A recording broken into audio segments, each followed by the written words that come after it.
and gentlemen, we present the Navy Lark with our 3 stars, Dennis Price, John Pertwee, and Leslie Phillips.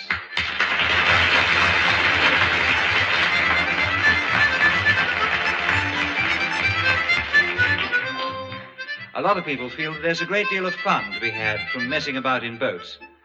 Our island draft finds the trouble starts when you mess about with the people who are in the boats.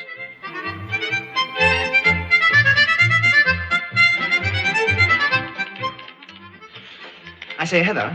Yes, Mr. Phillips? I've just been looking in the local paper, and there's a horse show next week. How about my taking you to it? No, thank you. Why not? I've seen a horse. Have you really? Oh, some people have all the luck. Oh, no, you don't understand. No, it's a gymkhana. I don't care if it's an alley corner. I've still seen a horse. Ah, pity. Well, how about this? A grand carnival dance with Percy, Don't Block Your Grandmother Hoskins, and his novelty trio.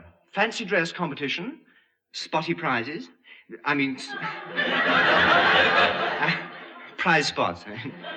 Surprise pots. Oh, don't bother. I never go to orgies. Oh, don't be silly. How could it possibly be an orgy? Grandma Hoskins is going to be there. Oh, there's number 1 buzzing, Leslie. Oh, let him wait. That's long enough. Coming. Come in. Grandma Hoskins reporting, sir. Spotty Percy's redecorating your horse. Mr. Phillips, You buzzed, sir? Yes, Mr. Phillips, I buzzed. In fact, I've been pressing this buzzer regularly every 5 minutes since I arrived at this office, but absolutely nothing happened. Oh, yes, it is, sir. The wretched thing went zzz, zzz, zzz. And why the blazes didn't you come in? Well, I'm only one zuz. You're only what? One zuz means I'm wanted, sir, and zuz means Heather's wanted. Yeah, I'd forgotten about that. Who's supposed to answer zuz then?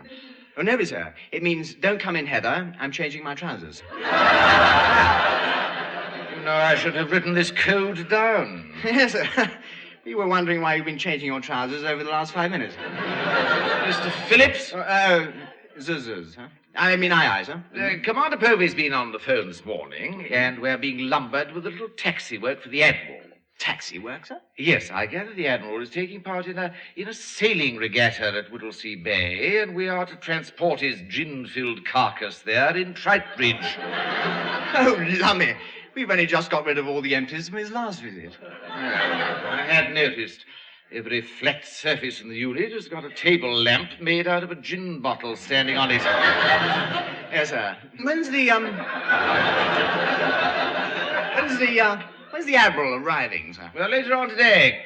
Commander Shaw travelling down from the Admiralty with him, and they'll all be coming over here in Commander Povey's launch. Why couldn't Povey take the old man to Whittlesea in the launch, sir? Well, I imagine that with the amount of alcoholic refreshment the Admiral likes to have handy, he needs at least a frigate to transport it. Come in. Chief Petty Officer Pertwee reporting, sir, and it's not back yet. What isn't? Your uniform from the dry cleaners, sir. Huh? And the fact that a certain relative of mine is attending a grand carnival dance in fancy dress as a first lieutenant is a pure coincidence. It had better be, Chief. Even if it isn't, sir, you'll never prove it. I shan't even try. The dry cleaners have had that uniform for longer than I have. Yes, that's right, yes, sir. Yeah, well, it got ever so slightly mislaid in the packing department, sir, and it missed the delivery van. Again. Again? They've been trying to get that uniform into the van for years. Oh, lummy, I sent one of mine last week. Yes, sir, it's come up like news, sir. Oh, good. You mean it's back? Well, very nearly, sir. But unfortunately, it was ever so slightly mislaid in the packing department, sir. And it missed the van? I'm afraid so, sir, yeah. And the fact that another relative of mine is attending a grand carnival dance as a sub-lieutenant is another pure coincidence.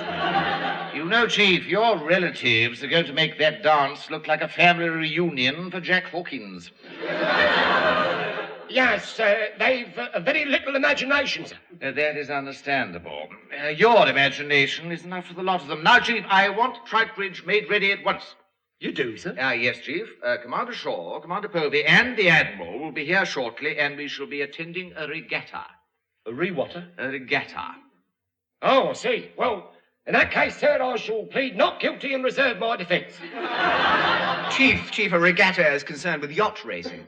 Yeah, very likely, sir, but with 2 commanders and an admiral floating about, you can't be too careful. Yeah, that's right, Chief. Now, make sure all the necessary stores are aboard Trite Bridge. And remember that the admiral will be on board, so when you think there's enough gin in the wardroom... Double it and have another 6 crates in reserve. Aye, aye, sir. Get loading then, Chief. Get loading.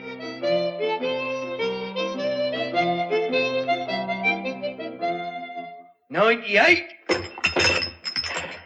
99. One more crate to go on top. Gently does it, Johnson. Hoop! 100. Well done.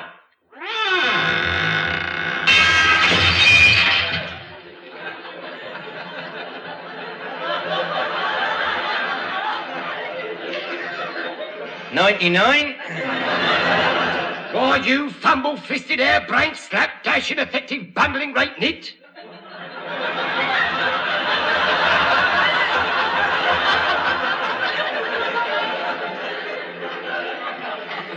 Do you know how much that crate's worth? Yeah, about 4pence. It's broken.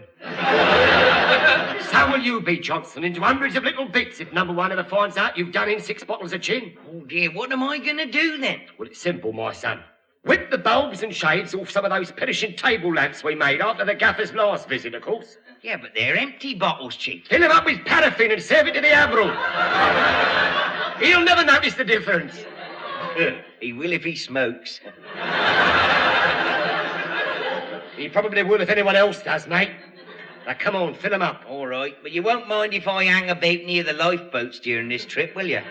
Unfortunately, Johnson, your duties during this short, sharp voyage will necessitate you being elsewhere than hanging around them lifeboats. You, Johnson, will be heavily engaged in Operation Gash for Cash. Hey? Gash for cash? What's that then? Well, I'll explain. Look, I've come to a little arrangement with the bloke who keeps the Duke's head, my son, concerning a new supplier of high-quality rum. The new supplier wouldn't be you by any chance, would it? How did you guess? You've no doubt noticed, Johnson, that it is the custom in the Navy to ditch any of the rum ration that's left over after up spirits. And the Jimmy Bungs slings all that lovely liquor out the scuppers. Yeah, I've seen you wince every time it happens. Ooh, the terrible waste gets me when it hurts most, Johnson. Oh, I bet it does. All right, all right. Far be it from a Pertwee to interfere with naval tradition, but I see no objection to sort of bypassing it a bit, do you? No? Good. How are you on plumbing, Johnson? Well, I've never done any. Well, you're about to. Lots of it. Now then, I'll tell you what I want. Look, Yeah? I want a pipe Yeah? fixed at the end of them scuppers there, see? Yeah? So that the rum ends up in a bucket, Yeah. which Chief Petty Officer Pertwee is about to lend you in a burst of unaccustomed generosity. Well, I bet I have to sign for it. Yeah, in triplicate. Now, come on. Let's get aboard so you can get that pipe fixed before the others turn up. Right.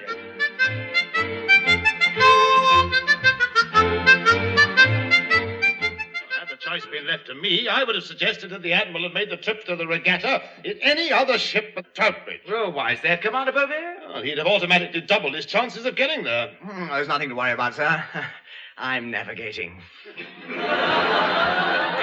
grief. In that case, we shall either end up wedged in the Manchester Ship Canal or icebound in the Arctic. Which would you prefer, sir? I mean, where's the Admiral now, sir? Drinking gin somewhere, I expect. Commander Shaw's with him. And I hope they'll be very happy together. All in fun. I'd a nice filly, that, Shaw. Yeah, dear, I gather he's in the outer office. Excuse me, sir. The Admiral and Commander Shaw are here, sir. I'll ask them to come in at once. Aye, aye, sir. This way, please, gentlemen. About time, too. Where's the gin? I want a gin. Oh, how do you do, sir? It's been quite some time. Rum and lime? Filthy muck. Where's the confounded gin, eh? The Admiral's thirsty again. He hasn't had a nip for 10 minutes. Well, I have, but I'm not saying where. Can I rub it for you? No! Oh, whoops. They're all temperance, that's what it is. Every rot cutting one of them. I've fallen into the hands of the enemy. Oh, for goodness sake, give the Admiral a gin, number 1, or he'll burst a blood vessel. Probably one of yours. Certainly, sir. Certainly. Ah, About time, too. Say when, sir? I said say when, sir? Don't worry, number one, he will. Eventually. I doubt it. When? Just in time. One more drop and it would have overflowed. Fiddling little glasses, these are. Oh, well, cheers. Will there be anything else, sir? No, I don't think so, thank you. Yeah, well, where's she going? Wait. Tell her about the trip, will you, Shaw? Certainly, sir. Number one, the Admiral would like Hella to come aboard Troutbridge and see the regatta as well. Well, the regulations re Wrens on board are terribly strict, and I don't... Oh, that's quite all right. He's bringing another 6 Wrens from Pompey, and she can muck in with them. Good grief, he's taking his own confounded harem with him. Very well, then. See you aboard Troutbridge, Heather? What the blazes happened to the gin? Only got one bottle on the whole blasted island or something? Coming up, sir. Well, I wouldn't mind, but I'm sure it's been watered down. It hasn't got the kick of a flea in it. Well, keep going, man. Who do you think I am, the vicar?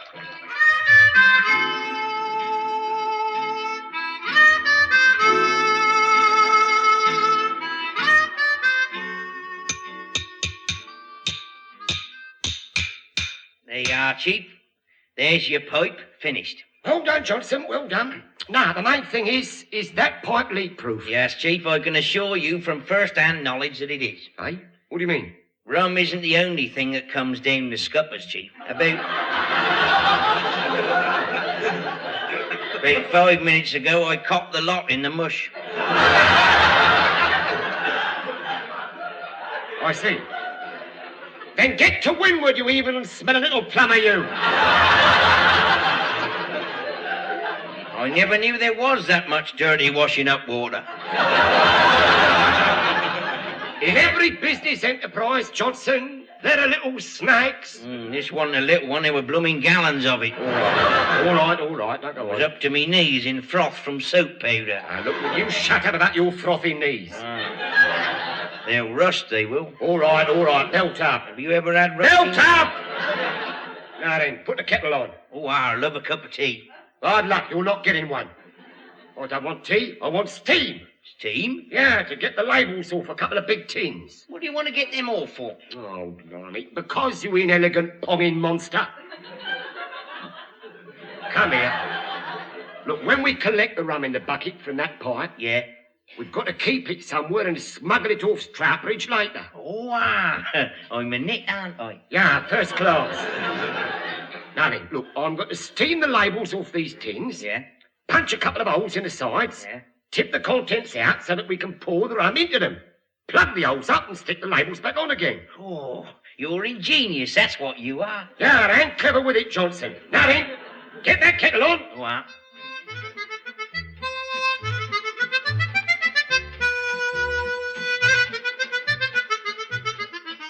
I trust you approve of the ship's wardroom, sir. We've just had it refitted. Right?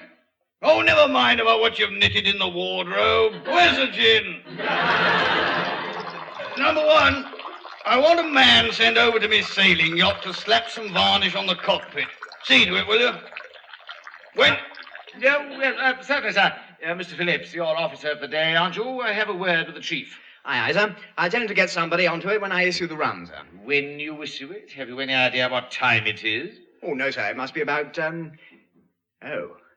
Lummy. I'm late with the rummy. I'll issue it at once, sir. I should, Mr. Phillips, or you'll get lynched by an irate stoker. Oh, don't worry, sir. I'll explain to them that I've been having a drink, sir. No, perhaps not. No. Excuse me. More blasted inefficiency. Never mind about blasted inefficiency. How about some more blasted gin? Gracious, you know, I can't help feeling our guest is going to get through more gin than the whole of the ship's company will run. All right, lads, all right. You'll get your tot in a minute. Here comes Mr. Phillips now. Excuse me. Sorry I'm late. I was having a Gin in the wardroom, sir? No, scotch, as a matter of fact. No. I never touch the stuff. I mean, Look, do you think we could get on with issuing the lads' rum, sir? They're parched. well, there's plenty of water in it. Oh, yes, certainly. Where's the issue book? Here you are, sir. Right, carry on. Hey, miss. Hey, miss, sir. What is? yes. AMS, yes. 2-5. 2-5, sir. Next mess. By the way, Chief, detail somebody to varnish the Admiral's sailing yacht first thing in the morning, will you? What, all of it? No, just the cockpit cowling and the wheel. Oh, I said, I'll put Ginger onto it. He'll make a... B mess.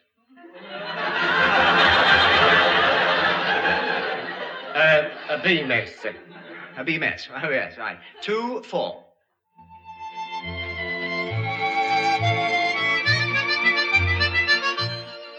Johnson. Oh, Johnson. Over here, Chief. Look, did you get the gas rum all right? Yeah. It wasn't half a lot. Oh, yeah. Well, that was ever so slightly my fault. I forgot to mention that I'd got several working partners out, and Mr. Phillips had drawn their rum ration. Oh, so he had to ditch it all. Oh, terrible waste. Yeah. Which, thanks to my ingenuity, is now sealed up in tins bound for the Duke's Head. Right, where are the tins? Back in the ship's stores, Chief. You're a good lad, Johnson. Right, stand by for Operation Cash for Cash, Mark II, when we sail tomorrow morning. Hey, when are them Wrens coming aboard? Oh, just before we sail, unfortunately. They're not allowed to spend the night on board, for some reason.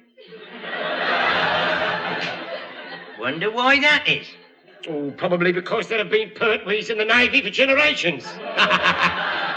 Yeah, Johnson, you name the rule, and I'll tell you which Pertwees were responsible for them having to make it. I reckon they'll have to dedicate a new manual to you, Chief. Yeah, very likely. Now, I better find Ginger and get him varnishing the Admiral's yacht. You'll have to go over to Whittlesea Bay by bus tonight. Wow.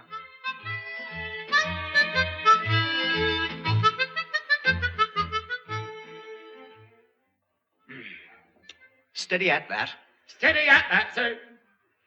Left hand down a bit. Left hand down a bit, sir. A bit more. Now straighten up. Straighten her up, sir. Oh, well done, Pertwee. We're in the open sea. Well, nearly. I congratulate you both. You've opened up a bit more of it. Well, they've no right to build gasworks so close to the shore. Where's the Admiral this morning, Shaw? Sleeping it off, I imagine. Funny thing, that. Just before he passed out last night, I could have sworn he smelt of paraffin. Paraffin? After you, Heather. Thank you, sir. Oh, good morning, gentlemen. I've just been showing Heather over the ship. Have you, sir? How grueling for you. Well, perhaps you'd like to explain to me how you navigate the ship, Mr. Phillips. Well, I can tell you that, miss.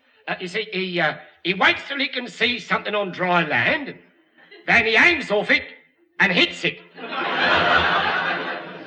Well, I think it's terribly clever of him to understand all these dials and gadgets. If only he did, it would be quite brilliant. Oh, steady on, sir, steady on. I mean, I know how to read that one. Congratulations, it's a clock. Well, after all, so he's got to start somewhere. Thank you, Pertwee. Lummy, it's 10 past. Full ahead, Chief, or we'll never get to the Regatta starting point in time. Full ahead it is, sir.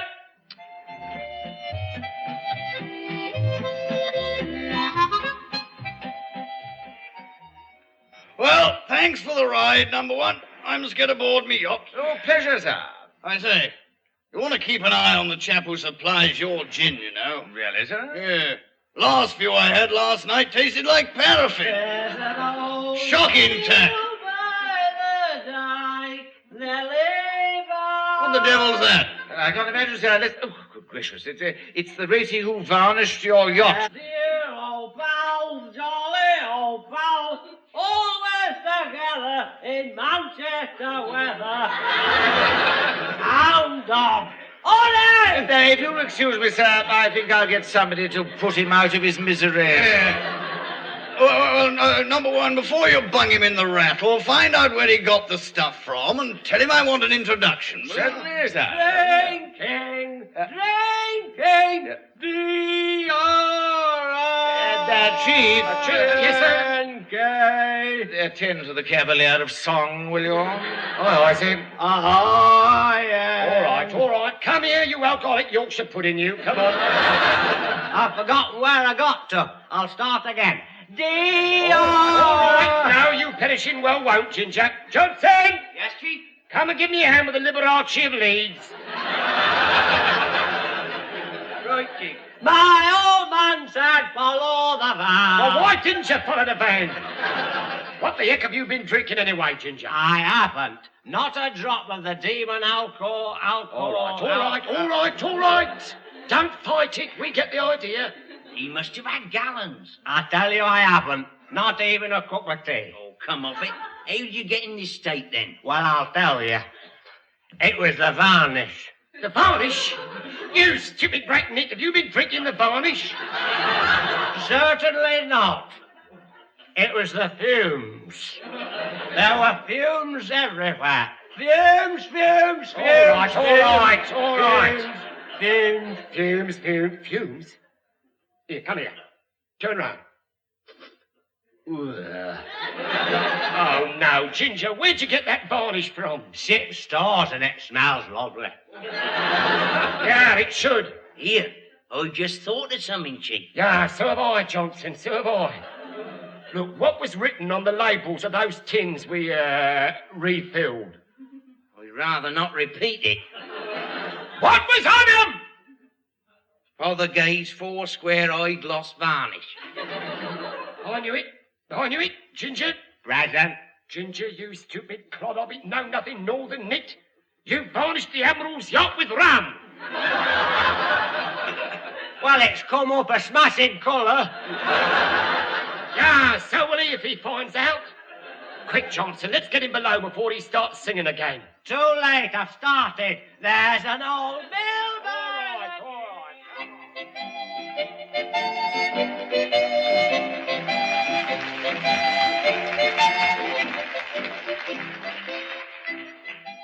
I say, Heather, Well, isn't this jolly romantic? Just you and I on the deck in the sunshine, watching all those yachts lining up in the calm waters, without so much as a ripple to spoil it. there is just one thing spoiling it. Well, what's that? Well, we're standing by the galley ventilator and I can smell onions. Oh, jolly good. Stew again. Let's try one of the other vents and see if we can find out what's for afters. Who said the English weren't great lovers? I don't know. It wasn't me. Prunes.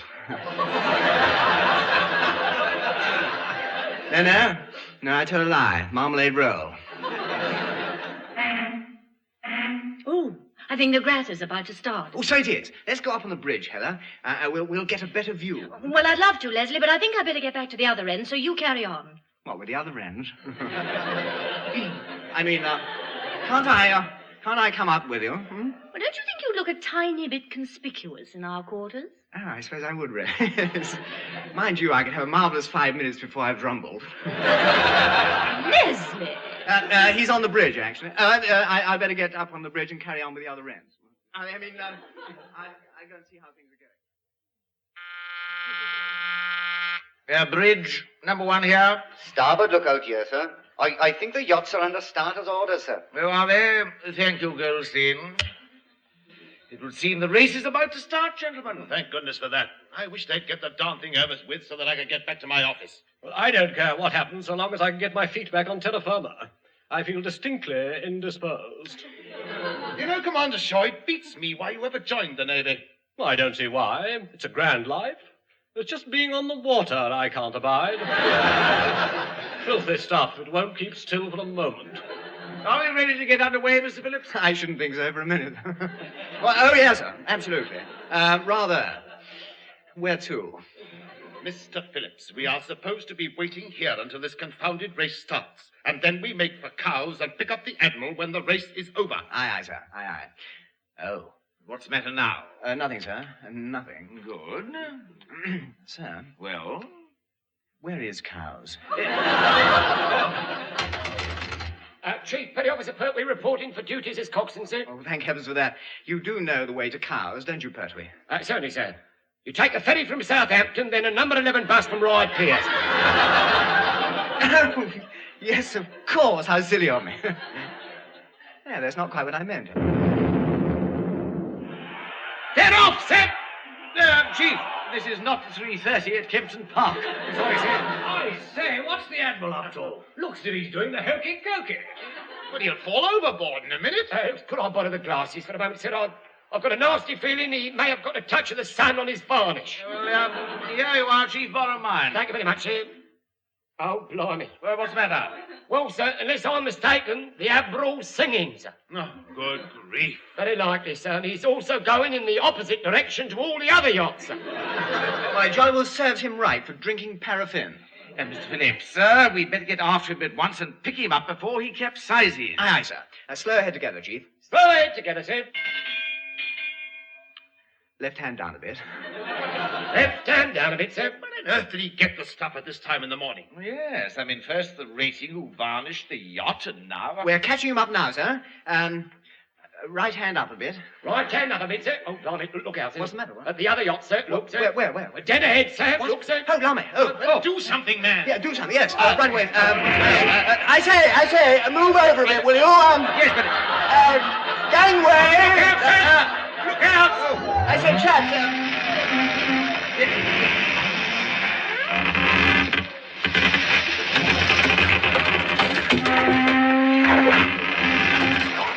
Stone me!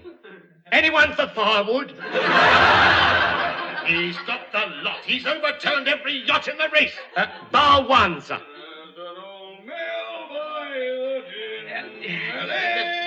Get alongside the Admiral, Mr. Phillips. Are you mad, number one? Don't you think that idiot has done enough damage for one day without bashing the Admiral out of the water as well? Well, it wasn't my fault, sir. They were in the way. Stand aside, I'll do it. Steady as you are, coxswain. Steady as I am, sir. Starboard 10. Starboard 10 it is, sir. Stop engines. Stop engine, sir. Oh! Magnificent, sir. We're coming up right alongside his yacht. If you ask me, he wanted a bit more left hand down a bit, sir. Oh, really? Coming alongside now, sir.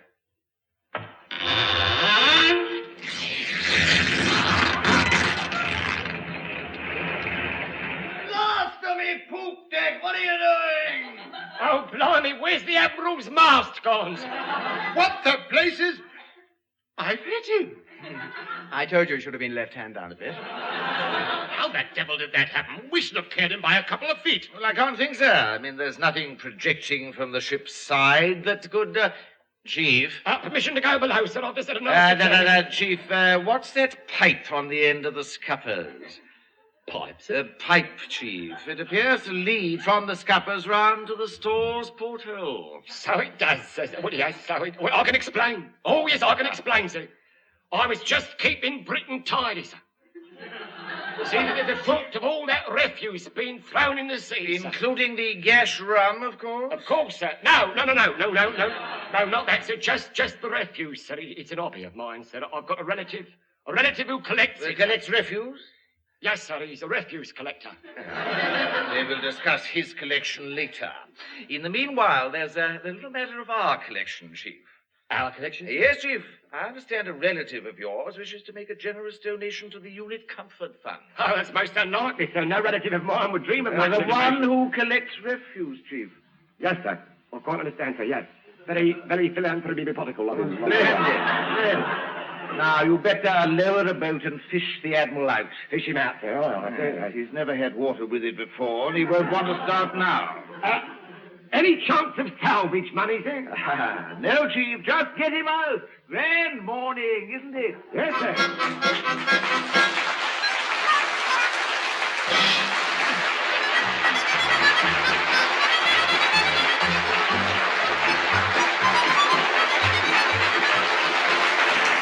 That was Dennis Price, John Pertwee, and Leslie Phillips working their passage in the Navy Lark, written by Laurie Wyman. Dennis Price was the number one, John Pertwee was the Chief Petty Officer, Leslie Phillips was the Sub-Lieutenant, Commander Povey was played by Richard Caldecott, Ginger was Michael Bates, Heather was Heather Chasen, Able Seaman Johnson was Ronnie Barker, and the Admiral was played by Tenny Evans. The recorded production was by Alistair Scott Johnson.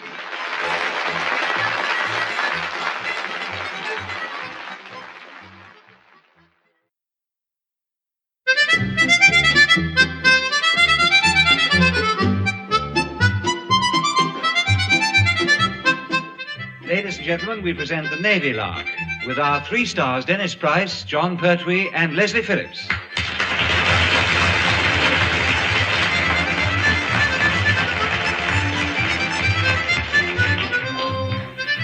We all have to face tests at some time or another. even if it's merely to see if a whopping great box of detergent has made our elderly shirts whiter than grey. Our naval drafts, however, prefer not to face tests. They back away from them furiously, as indeed they back away from everything that originates from the Admiralty.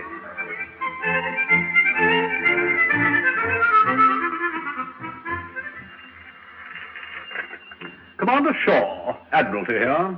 The Admiral's on his way to see you, sir. Well, don't muck about. Head him off. I'm afraid he's already left his office, sir. Oh, law. Well, thanks for the warning, anyway. Oh, get out of my way, blaster! Where's Shaw's office? Oh, don't tell me I'll find it. Oh, do stop getting under me feet, man. Shaw! Shaw! I'm in here, sir. This way. Oh, there you are. This building's like a whacking great game of hide and seek. Nobody knows who's supposed to be it. Would you like a chair, sir? Eh? Wheel a bike, where? Oh, of course. Well, help yourself. I said, would you like a chair, sir? Oh, no, thanks. I'd rather sit.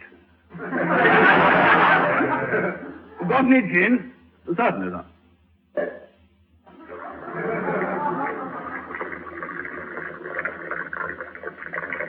When? Too early in the morning for a large one. Oh, quite. Oh, cheers. Well, now, these psychoanalyst wallows have dreamed up another series of tests, apparently. About time, too. Couldn't do the last lot myself. Neither could the psychoanalyst wallows, actually. Well, sort out a draft to come up here and take the confounded things, will you? Certainly, sir. You know, I think I know exactly the right mob to lumber with this. Well, I can't stop any longer. Oh, have a good trip on your bike. Good morning. Good morning, sir. Oh, get out of me way, can't you? Cluttering up the corridors all the time. Well, where's me office? I've lost me office. Who thinks me office? Oh, do get out of me way, man. Yes, sir. Get me Commander Povey at Portsmouth, will you? Certainly, sir. And you'd better get another bottle of gin in for the office. The Admiral's just had a quick one. All right, sir. You're through. Hello, Commander Povey here. Sure, here, old man.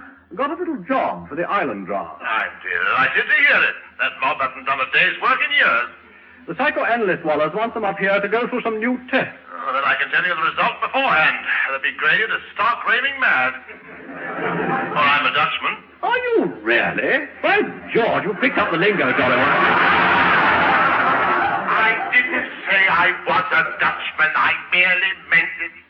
Oh, what's the use? When do you want them up there? Soon as possible. Get them mobile, will you? It'll be a pleasure. They'll take these tests whether they like it or not. And you might as well come up and take them too, Povey, old man. What? Well, You never know your luck. You may get slung out of the service. Slung out of the service? You look a right Charlie in a bowler hat, old man. Toodly bye.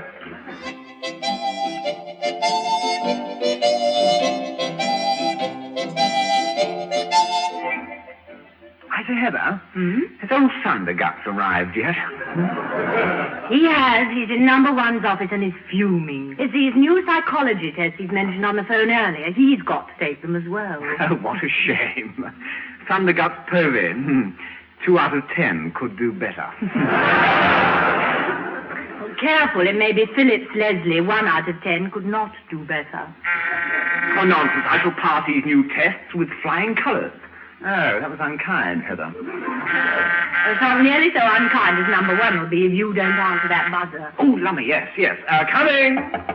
Coming. You, sir, buzz? You buzz, sir? Yes, Fifth Millet, I buzzed. I mean, Fifth Millet. He gets everybody at it eventually. I do, don't I? Must be a gift. Try not to develop it any further. No doubt you've heard that we are all to travel up to Admiralty tomorrow to take these ridiculous tests. It's a complete waste of my time. And the country's money, if you ask me. Oh, no need to look on the dark side, sir. I mean, you might scrape through. Might scrape through? But I don't believe it. Neither do I, sir. But you might have a bit of luck. I mean... Mr. Phillips, I can't stand any more of this. Sort out some transport, will you, number one? I'll do my best, sir. I'm going back to Pompey. I'll see you there tomorrow morning. No, don't bother to see me off. Goodbye, sir. You know, sometimes I don't think he likes me. Really? What made you think he might be the exception who did? I don't know, really, sir, unless, of course, it might... what was all that about transport, sir? Ah, yes, I must see Chief Petty Officer Pertwee about that at once. Oh, I take it we're walking all the way, then, sir. Very possibly, Mr. Phillips, very possibly. But I'll see if I can persuade him to dig out a rusty tandem we could borrow. Right. I expect he'll find something, sir. At a price. Yes, so that he's coming with us, I definitely hope of a 1959 Rolls Royce. Deluxe model, complete with liveried chauffeur and 2 footmen. Yes. I bet I know who'll end up by being the 2 footmen. Quite. But then travelling with Pertwee always has its little hazards. Hazard, sir? Yes. One wrong word and all your personal luggage ends up on the wrong train. Next heard of in a second-hand dealer's in Port Side. Another one of his relatives, sir? Bound to be. It's just a thought, sir, but I suppose one of Pertwee's relatives at Admiralty wouldn't, What? What is it? Well, sort of, know the answers to these psychology tests, wouldn't he, sir? Phillips, are you suggesting that we should resort to underhanded cheating? Oh, sir, I'm afraid I was. Ah, splendid scheme, yes. I'll have a word with the chief at once.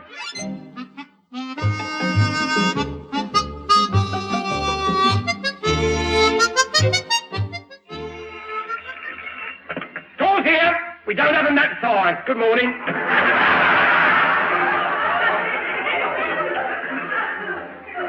Strikes me there's about as much chance of getting an extra blanket out of here as there is a plate of caviar. Oh, well, that's where you're wrong. 'Cause caviar I've got. Blankets we're short of, but caviar I've got. Yeah, Sybil sent me some. Sybil? Well, that's your bit of stuff, isn't it? Bit of stuff? Yeah, Johnson, how dare you call Pertwee's current bint a bit of stuff? I'll have you know Sybil's got class. Reckon she must have if she sends you caviar. Yeah, well, not only has she got class, she also works for the fishmonger. Can I try some of your caviar, Chief? Certainly not. I haven't boiled it yet. Pity, I just fancied a bit of boiled caviar. You always just fancy anything if it's food, that's so. Why don't you go on a diet? I am on a diet. Then I've got news for you. It's not working. I lost a couple of pounds last week. You didn't lose them, Johnson. They're back. Now, shut up. I want to think. What's the matter, then? Well, Sybil's in London on her Todd, and I've got to get up there somehow. But why don't you put in for a pass? What, and pay me own fare? You're joking, of course. So I was. All right, that'll do.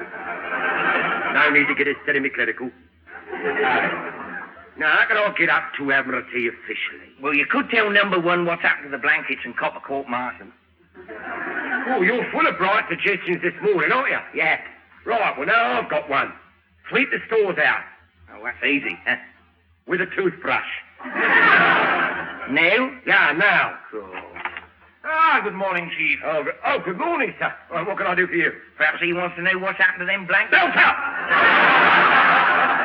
I see you're having your customary staff trouble, Chief. Yes, well, it's his diet, sir. You know, I think he's getting too much fresh meat. Makes him vicious. I see. I should watch your step, Johnson, or you're liable to end up wearing a muzzle chained to a dog kennel, waiting for the chief to take you walkies. I've got a better idea, sir. Let's have him destroyed. You were saying? Ah, yes. Now, we are to be guinea pigs for the psychologist, Chief. Oh, don't think I know that family soon. I once knew a Fred psychologist. No. They want us to take some new intelligence tests up at Admiralty tomorrow. Oh, well, that's a pity, sir, because I shall be too busy taking stock. Up at Admiralty, sir? Yes, Chief. You mean their lordships are sending us up to the smoke at their expense? Naturally. Blimey, he's got jam on it again. Watch it, Sybil. Cork up, you nutter dumpling, you. Will we be up there long? Well, that depends, Chief. I understand that those who pass the test successfully will be granted a 48-hour pass, and those who don't will return to their draft immediately. Oh, tricky, right? Yes, very, Chief. Unless, of course, by some chance, Chief Petty Officer happen to have a close relative in a position to supply advance information. Did so quite by accident, of course? Okay, yes, of course, yeah. Yes, of course, yeah. I'll ring up a brother of mine at Admiralty straight away. A brother? Yes, sir. Yes, Hector. Yeah. Who happened quite by chance and as a pure coincidence, sir, to be in the psychometrical unit. Splendid. I'm sure we shall all look forward to taking those tests with every confidence. And all the answers, aye, Yes. Now, you might get transport later on from Pompeii tomorrow, Chief. Yes, well, I'll do the best I can, sir, but it's very short notice, you know. Then let's not make it any shorter. Get on with it, Chief. Aye, sir. Yeah, splendid. Magnificent day for Johnson's walkies, isn't it? Johnson! Woof, woof. And that'll be quite enough of that. Or you'll get your din-dins in a bowl on the floor. Now, come on, Fido, give me the phone, quick. Yeah, Chief. I've got to get my relatives mobile, sort the things out for Johnsy a bit sharpish.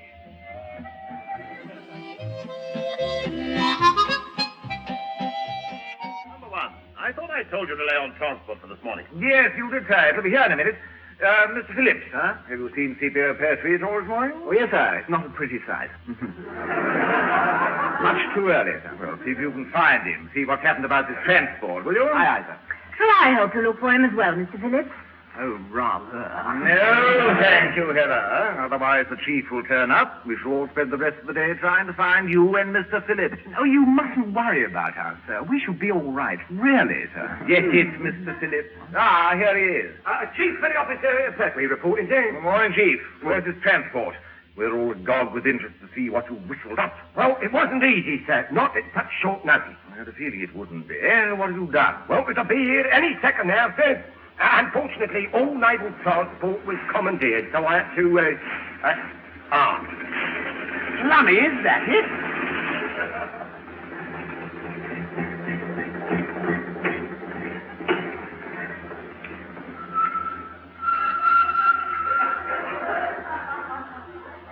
That's all, as you might say, is it.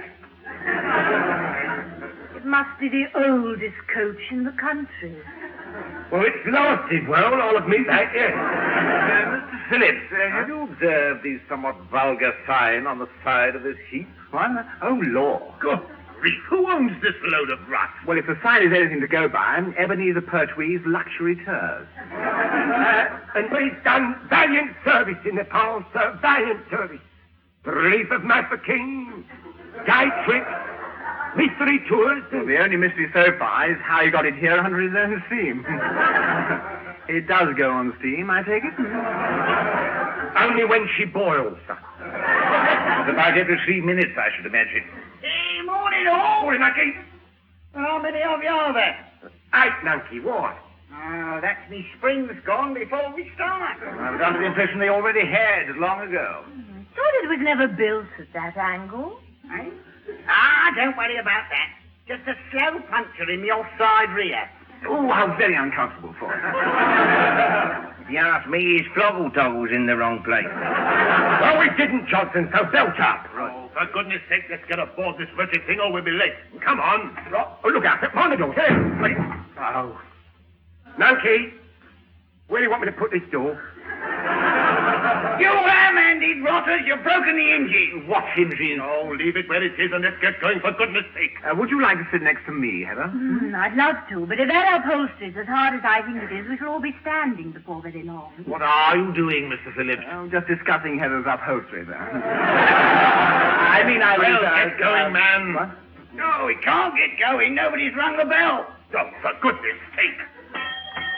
That's better. Hold tight. We're off.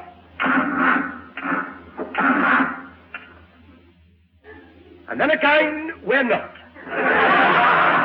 Everybody help! Oh, this is absolutely ludicrous. Well, why do we all have to get out again? To push, sir. What?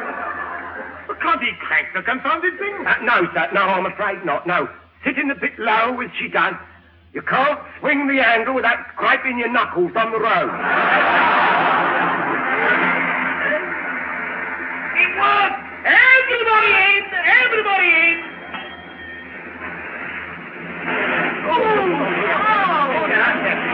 Take it easy, darling.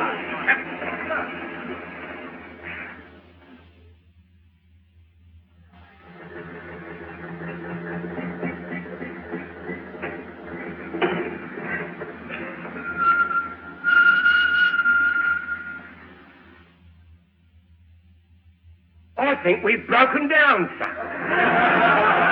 Again. Now look at the time. This is the third breakdown since we started. Well, could be worse, sir. We're smack bang outside a pub. How very convenient, Chief. You wouldn't happen to know the landlord at all? The landlord, sir? Well, well, yes, in a manner of speaking, it's a bit of luck, sir. But this pub is run by a relative of mine. Yes, there's a surprise. Quite a coincidence, isn't it, Chief? The first breakdown was outside Amelia Pertwee's oldie tea shop, eh? Well, sir, it was a pure coincidence. The second was outside Fred Pertwee's pull-up the Carmen. Blind fluke, that could have happened anywhere. And now, surprise, surprise, we've broken down outside a pub belonging to a Pertwee. Well, Uncle Charlie does a very good line in lunches, sir. Coach parties are catered for, wallop at the right price. I'm sure he does a roaring trade, Chief, but not with us. Tell Mr. Ebenezer Pertwee to get this luxury tour underway again at once. And if we break down outside your Auntie Nellie's ice cream kiosk, you'll be in the rattle for months. All right, sir, and... Sir.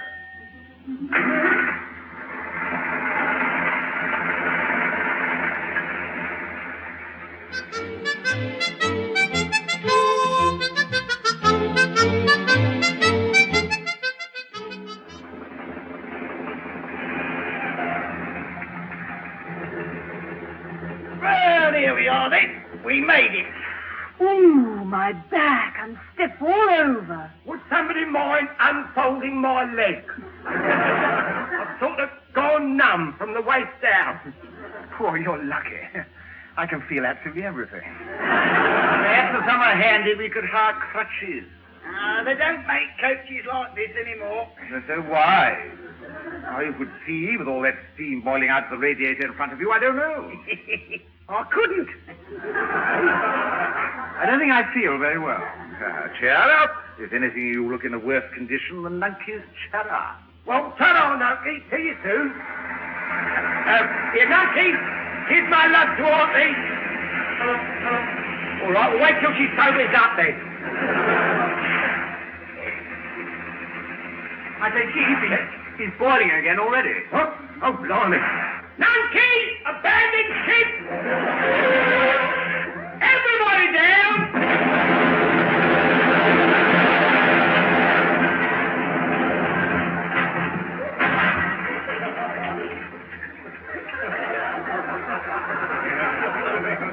Lummy, he'll get down for parking.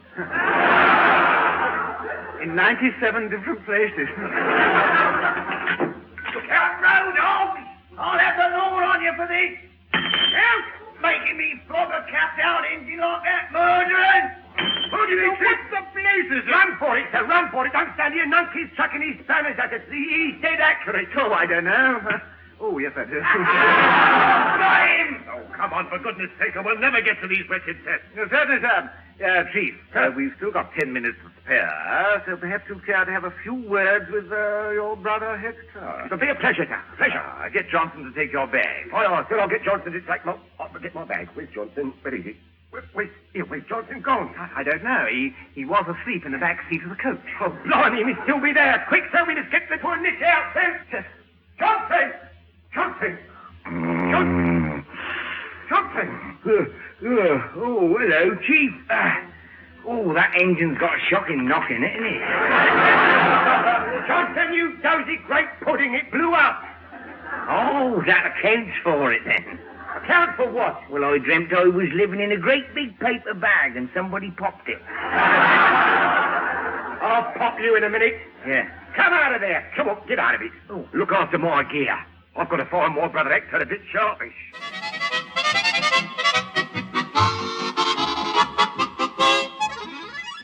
It's all right for you, Johnsy boy, but I don't see why I should. Don't you? Don't you indeed?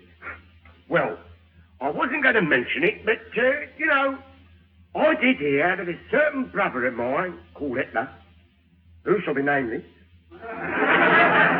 has been visiting a certain den of iniquity with a certain dubious blonde party and getting involved in a sordid house disorder. You had enough? All right. You can have the answers. Very generous of you, I'm sure. Stand by, Sybil. Snogger Pertwee's on his way. Sybil? Yeah, Sybil Dubois. She's French. And she's about to cop a short, sharp share of the old Tonty cordiality. Is she? She is, Hector, old lad. So hand over the answers. They're quite simple. All you have to do is to say yes to the first half and no to the second half. All right, let me get that then. Yes to the first half and no to the second. Is that all? That's all, Johnsy boy. That'll fix it, all right? Fix it? I don't like the way you said that. Oh, just a manner to speak. I see what's your manners. You make me nervous. See you later, Hector. Johnson! Here, Chief. Have you got the answers? Pertwee always has the answers, my son. We have to say yes to the first half and no to the second half. Oh, smashing. We better go and tell number one and the others then. Yeah, of course. Only look, I'm going to put it to them another way. Eh? We'll tell them to say no to the first half and yes to the second. Oh, but that'll mean they'll fail. A great tragic, Johnson. That'll be a great tragic. But Chief Petty Officer Pertwee is not over keen on having number one and the rest of them about whilst he's on a 48-hour pass with Sybil. Well, I'll be here. You I can deal with. Come on, we better go and tell them.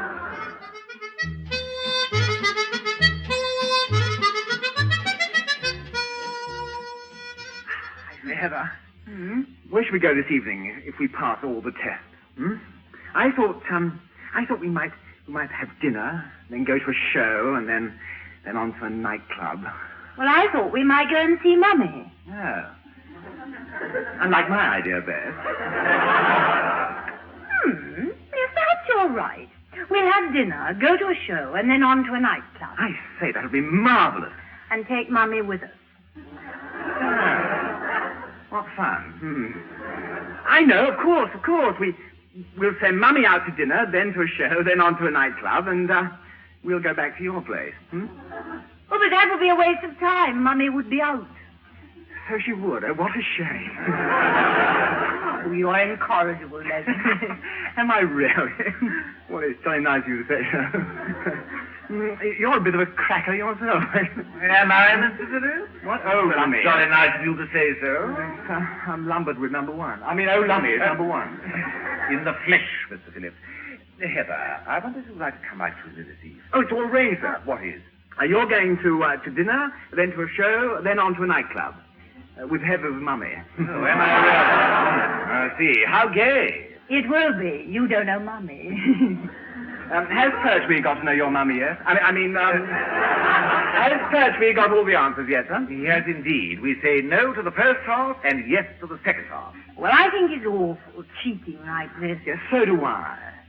But let's. Come on, they're ready for it. Coming, sir, coming. Let battle commence.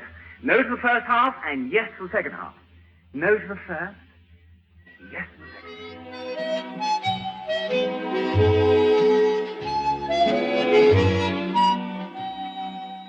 We should know the results any minute now. How much longer are they going to keep us waiting here? Oh, do get out of my way, man. Anyone who thinks you lived in this confounded corridor, stupid nincompoop. Shouldn't be long now, sir. Here's the Admiral. Oh, there you are. You seen that island draft anywhere? Actually, sir, we are the island draft. Oh. Well, if you see him, tell him to come to my office, will you? This way. Who are you? Well, sir. Oh, don't tell me. Just get out from under me feet, for Pete's sake. Madhouse, that's what it is. In here. Now park yourself somewhere. Thank you, sir. Thank you. Up there, you idiot! That's my chair. Whoops, wrong again. As ever, Mr. Phillips, as ever. Well, I got the results of these tests somewhere. Oh, here they are. Now, I'll read them out to you. 16 bottles of gin, 1 tonic. Well, that can't be right. Well, perhaps that's your wardroom account job. Oh, so it is, yes. I say, I wonder who had that tonic. Wasn't me, that's a dead cert. Oh, yes, here's the thing. Who's Pertwee? Is it Johnson? I'm Pertwee, sir. You know, you're in a shocking state. You're the only one who failed. Oh, thank you very much, sir. I beg your pardon, too. You answered yes to all the first half and no to all the second half. Well, sir, you see, I thought that when... How you ever got in the service, I can't think. Look at your paper. Do you get dizzy spells? Yes. Do you frequently lose your temper? Yes. Do you look under the bed at night? Yes. It's a carve-up, that's what it is, a carve-up. And part 2. Do you go out with girls? No. Do you believe honesty is the best policy? No. Well, that's accurate any road. Well, I don't understand it, sir. Where's that no-good, underhanded, double-dealing brother of mine? Oh, I met him in the canteen, Chief, with his fiancée. They'd got the weekend off. Yeah. His what? His fiancée? Sybil Dubois, such a nice girl. Sybil? Your brother asked to be remembered to you, Chief. Oh, I remember him all right, with a brick down a dark alley. Ah, that'll do, Chief. But he gave me the wrong answer. Here, just a minute. Johnson! What, Chief? Look, apart from me, you were the only one who knew the right answers. How come you haven't failed as well? Well, I forgot which half was supposed to be which. So I just used me loaf. You couldn't have done. You haven't got that much gravy in your bomb. All the rest of you have passed with flying colours. You can collect your 48-hour passes on the way out. But it's not fair, sir. I'll be on me todd. It's not fair, that's what I say, sir. Now, where's that fella Pertwee gone? Gone for a bird. No, I beg your pardon. I'm sorry, sir. Yes, sir. The MO's given you a week's sick leave. Well, I can explain, sir. Look, through a pure coincidence, it is... Eh? The MO's what, sir? He's given you sick leave. You're in a shocking state, so I can take it easy for a bit. Oh, yes, sir. Well, sir, you know how it is, sir. Overwork, devotion to duty, gets us all in the end, sir. But as long as there's a drop of blood in me veins, and I can stand up, I'll be up there, sir. For crying out loud. Right, sir. And as soon as he gets back, we'll send him to the Royal Naval Physical Training Course at Pitt Street for a month. PT for a month? Must build you up, Chief. If you're not fit by then, we'll send you back to Pitt Street for another month. Oh, I'll be in the pit, sir. In the pit, sir. Well, I'm not black and blue, that is. I thought you would. This way out, Chief. Oh, well, wait a minute. I just noticed something. Povey. Where's Povey? Yes, sir? Good gracious, man. You're in a worse state than the other fella. Well, that's impossible. Oh, no, it isn't. You've doodled on the top. Doodled? I don't remember. The board have interpreted it. 2 of them reckon you're a simpleton, and the other one reckon you're a raving nut. What? Oh, what a shame, sir. Heartbreaking, Chief. Heartbreaking, yes. Well, a grand evening for a night out, isn't it?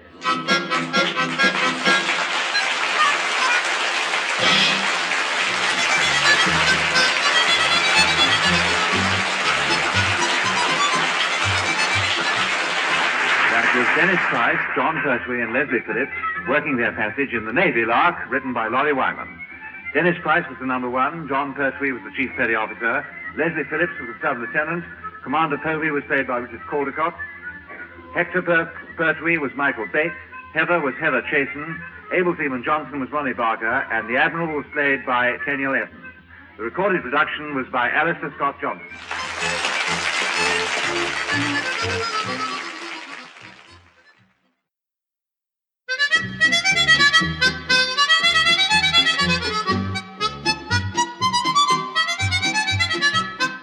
Ladies and gentlemen, we present the Navy Lark with our 3 stars, Dennis Price, John Pertwee, and Leslie Phillips.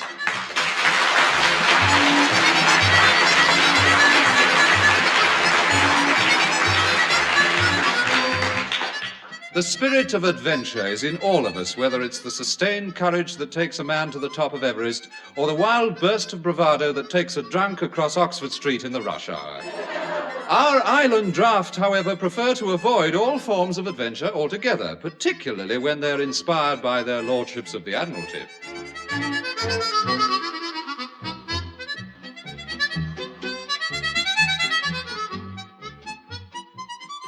Are you ready for dictation, Heather? Yes, sir. I have been for hours. Oh, well, here goes. Ladies and gentlemen of the East Glossop Old Comrades and Friends of the Briny Association. Have you got that? I got that, incredible as it may seem, hours ago. In fact, that's all I have got. Oh, I wouldn't say that exactly. Oh, thank you, Leslie. Well, now let's get on with your speech. Oh, what a pity. I know. Ladies and gentlemen of the East Glossop Old Comrades and Friends of the Briny Association. What is this speech for? It's their annual dinner. You mean they only eat once a year? Yes. No. Now you've put me off. I can't remember what I was going to say. I can. What? Ladies and gentlemen of the East Glossop Old Comrades and Friends of the Briny Association. What's this speech supposed to be about? I'm proposing a toast. A toast to what? Well, that's the tricky bit. I've forgotten. Oh, Leslie, can't you remember what the toast was supposed to be about at all? Vaguely, yes. It's either to the wife of the president of the Friends of the Briny lot or a sailing barge they've just bought. Oh, then that's quite simple. Just keep referring to she all the time and you'll be safe either way. Oh, I don't know about that. Supposing I go on about how steady she is for a tonnage. Well, then I suggest you resign from the association immediately. Oh, lummy, Frankenstein's found his monster again. Coming, sir. Come in. You Bowers Frankenstein? Sub-Lieutenant Monster speaking, sir. Correction, Mr. Phillips. If you were a monster, you'd have two heads and therefore most bound to have something in at least one of them. Oh, not me, sir. After all, sir, two empty heads are better than... You wanted to see me, sir? Purely through the force of circumstances, yes. Admiralty are starting another of these initiative leadership courses, and Commander Povey wants us to send two suitable men. Men, sir? Oh, I'm an absolute natural for that, sir. I'm a born man, sir. Born leader, sir. This course, however, is for petty officers and ratings, Mr. Phillips. Their lordships evidently suffer from the delusion that the granting of a commission presumes that initiative and leadership are already proved. Well, you don't do too badly, sir. None of us is perfect, and you muddle through as well as most. Mr. Phillips? Sir? Now, who do you suggest that we send on this course, eh? Well, there's only one person to send, isn't there, sir? Yes, and the place won't seem the same whilst he's away, of course. So that's another good reason why Chief Petty Officer Pertwee should go. I don't think he'll like it, sir. It'll tell me a naval duty that Chief Petty Officer Pertwee does like. I said, sir. Drawing his rum ration. One up to you, Mr. Phillips. And anybody else's he can get his hands on, sir. Who are you going to send with him, sir, on this course? Well, as far as I know, Mr. Phillips, there's only one man who would go with him, able seaman. Oh, blow his horrible luck, Johnson. Here, sir. In fact, I'll go down to the stores and get them started on it immediately.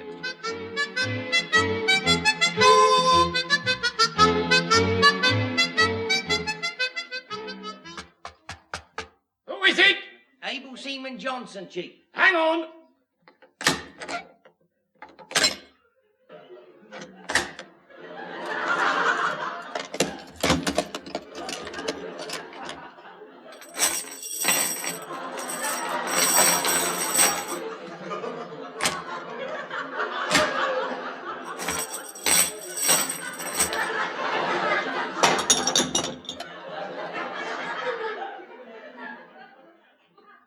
Come in, it's not locked.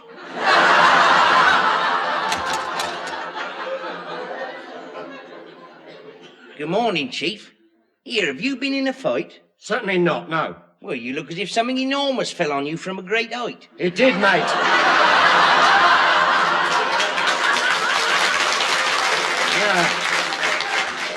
Yeah, you're not kidding, it did. You know, it's our practice to store certain items of heavy equipment on them beams up there. Yes, Chief. Here, where's it all gone? It's still here, my son. But next time you're going out and intend to slam the door after you... Well? Make sure that Chief Petty Officer Pertwee isn't standing underneath the flaming lot! Cool. Did it all come down on top of you? It didn't come down, Johnson. It hurtled. Hurtled? Hurtled, yeah. I caught the lot on the bonds. It may interest you to know that the item that did the most damage was your kit bag. Well, it would have done, you see. I've got my harmonium in it. An harmonium in it? Yeah. What the Portland Bill are you doing with an harmonium? I'm waiting to be discovered. Oh, I don't know, stone me. Jazzy Johnson and his hot harmonium. It's not an hot harmonium. It is now, mate. I've burnt it. Hey? Vandal, you burnt my harmonium. I'll never play on it now. Well, I didn't even know you could before. Well, I couldn't, but now I never will I? Well, I don't know. If you open to the boiler, you might just get in a quick chorus of Blaze Away. Vandal. Well, you couldn't even play the Perisher. No, but I was red hot on the pedalling. Practice for hours, I did. Johnson, do you mean to tell me you kept pumping the thing up without playing a note for hours on end? Yeah. Mind you, I had to stop after every quarter of an hour. Why? Well, my harmonium started getting bigger. You should have kept going and fluttered off with it. If I had, then I'd be discovered all right. Nobody else plays a flying harmonium. All right. Yeah, well, you're a vandal, you know. I'll belt up. Blooming harmonium burner. Cork up about your burning harmonium. Good morning, Chief. Your harmonium. Oh, good morning, son. Jove, it's nice and warm in here, isn't it? Yeah, it's the vandal, sir. Johnson. Well? Go and chuck another octave on the boiler. Stand fast, Johnson. I have a little news for both of you. Both of us, sir? Yes, and here's a little present for both of you. 6pence each. Oh, thanks very much, sir. I'll put it towards a new harmonium. Don't touch it, Johnson. Don't touch it. Hey? There's a dirty great snag here somewhere. No catch, Chief, no catch. It's an honour. I thought so. This is hotter than your harmonium, Johnson. You are both on an initiative and leadership test as from now. Well, thank you all the same, sir, but we're on a what? A leadership test, Chief. Oh, I've heard about them. They're the things where a couple of mugs are given 6pence and have to go hundreds of miles without any other help. Good morning. All right. Come back here, you obnoxious nit. Yes, Johnson, yes. You've got your 6pence, but you don't know where you have to travel with it. Look, do we both have to go to the same place? Certainly, Chief. You're going to Malta. Oh, well, that'll make a nice change. We're back in time for Eh? Kind of Malta, is it? Malta, Chief. What, Malta on a tanner? 6 copper coins of the realm of peace. Very gentleman-methodical of you, I'm sure, sir. But if it's all the same to you, no thanks. I'm sure there are lots of lads training at the leash to do a world tour on a tanner, but not me. Chief, the question of volunteering doesn't enter into it. This sepia Pertwee is a dead lumber. Thank you, sir. I had noticed. Splendid. I did tell you that you've got a week to get there, didn't I? No, sir, you did. A week? 6 pennies and 7 days, Chief. Neat, isn't it? Grand morning for a hitchhike. Oh, I don't know. 6 pennies in 7 days. Stone me. I know he's going to be at 6s and 7s by the time this little lot's over. I don't want to go to Malta, I don't. Why not? I don't like malt. Look, malt doesn't come from there, you perishing pudding. Now, come on. Pack your noddy toothbrush and let's get started. We'll never get there. If you hadn't burnt me harmonium, we could have gone on that. Oh, come on.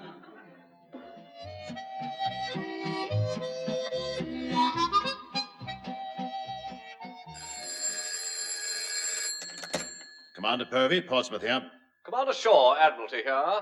Any news of the chaps on that leadership course yet? Not yet, but now I've discovered who they've sent, I'm sure we shall hear something any time now. Oh, really? Who's on it? Chief Petty Officer Pertwee and able Seaman Johnson. Good heavens! I'd better warn the Sea Lords at once. They'll do their tiny nuts. I shouldn't worry. They haven't got the brains to get across the road, let alone across Europe. Oh, I know the Sea Lords haven't. But these other two will probably start international situations all over the confounded globe. I'll ring their number one and get them stopped. Good show. England will be a lot safer if you do. Toodly-bye.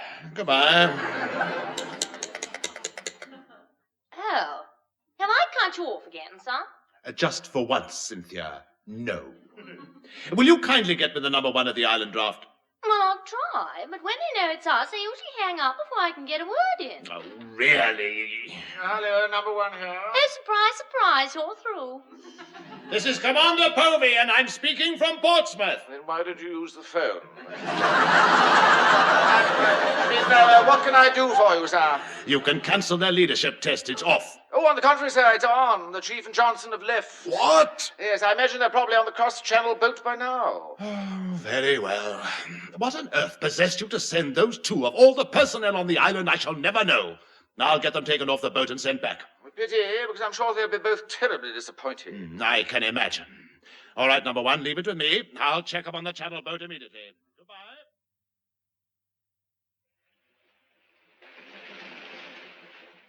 It was an high-class harmonium and all. All right. Once I got the wind up it, it stayed up it. All right, I don't care. Well, vandal. Look, stow it and I'll buy you a French horn. We'll be docking in a minute. Chief Petty Officer Pertwee's got to concentrate on speaking France. Isn't education wonderful? Yes, indispensable. That's what it is. Yeah, when you're going abroad. Now then, come on, let's get down the gangway and find a way to Italy. Italy? Can you speak their lingo too? No, Johnson, no. Unfortunately, I never learnt italics. No. Come on, excuse me. Come on, John. Pardonnez-moi. Do you mind? Come on, Johnson. Look, get out of the way. Pretty language, isn't it? Yeah. Hang on, we'll ask this froggy. Pardonnez-moi, but, who is Italy? Silver plates? Oh, he's a foreigner. Hey, sorry, mate, I can't understand you. I live here. Je sais nous, où est... You live here? Yeah, I was born and bred in Ryde. Lovely spot. Right? Johnson, you daft nit. You've smuggled us onto the wrong boat. This is the Isle of Wight. Well, can't you speak White Isle and ask him the way? Look, Johnson, I know the way. Oh. Here, wait a minute. Look, there's a relative of mine on this island somewhere, and he's in the air charter business.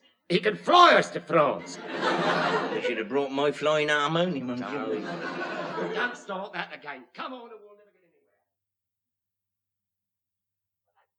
anywhere. I simply don't understand it. It's absolutely ridiculous, number one. They've completely disappeared off the face of the earth. I doubt it, sir. That's too much to hope for. Well, we've checked every channel boat. There's not a sign of them. You're quite possible, sir, but with Pertwee, that doesn't prove they weren't aboard. He's been getting on and off trains, buses and boats without the knowledge of the authorities for years. Well, let me know as soon as there's any news your end. Certainly, sir.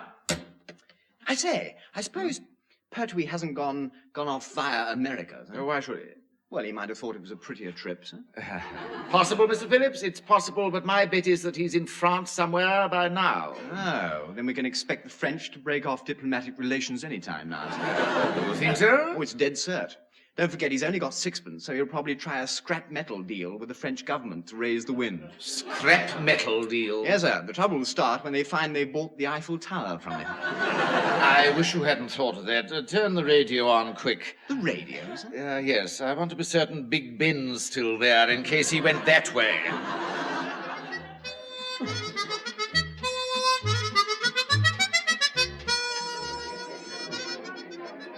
Garçon!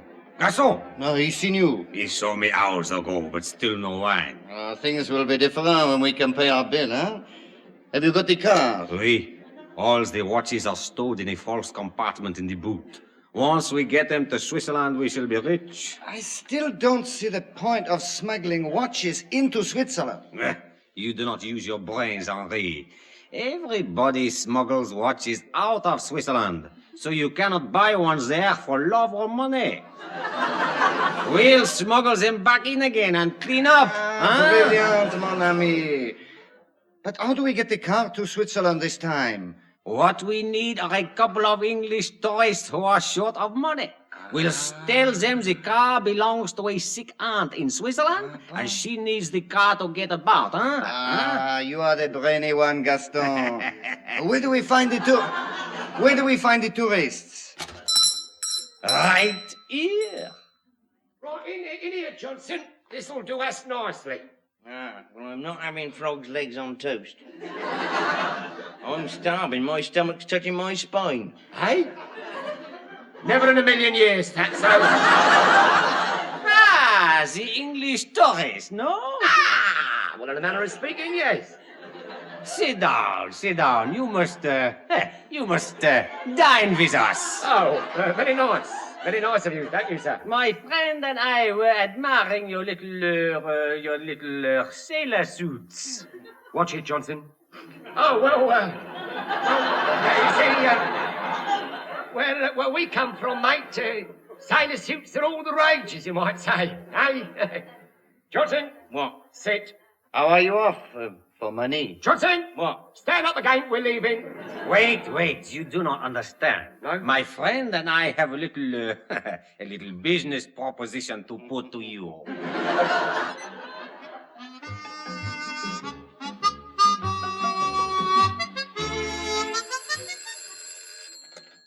Hello, Sub-Lieutenant Phone answering. Sub-Lieutenant Phillips ringing. Who? What? Oh, lummy. I'll ring you back. Well, what's up, Leslie? The balloon, probably. That was Interpol. Into who? Pol, as in parrot. They want a description of Pertwee and Johnson. Oh, good gracious, what have they done? They're not sure, but they want to catch them to find out. Well, you better tell number one. You come in. Panic station, sir. I've just had a phone call. Really? Well, why should I get in a panic because you've answered the phone? On second thoughts, perhaps you're right. Who was it on the phone? Oh, that was Interparrot, sir. What? A parrot, sir. You know, as in Pol. They want a description of Pertwee and Johnson, sir. Good gracious. Mr. Phillips, we must get after those two lunatics, bring them back before they bring down the French, Italian, English governments, and the Americans start firing monkeys at everybody regardless.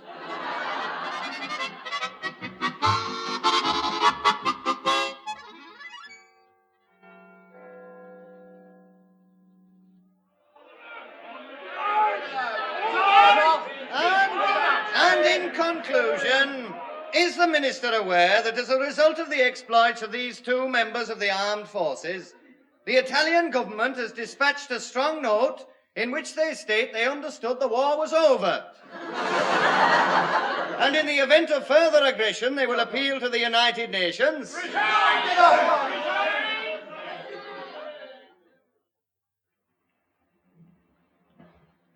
Johnson. Oh, wake up. What is it, Chief? I want a teensy-weensy bit more suntan oil on my right shoulder blade. I'm burning. Not so much as my harmonium did. Oh, look. Will you leave off about your flaming harmonium? Flaming's right. Vandal. Look, slap that suntan oil on and shut up.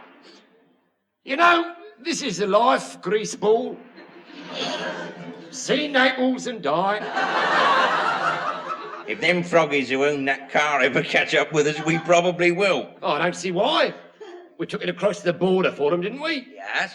Well, what's more, the engine pulled a lot better when we removed all the excess weight in the boot, didn't it? How did you guess all them watches were in there, Chief? Well, simple, Johnson. You know, car engines are supposed to tick over.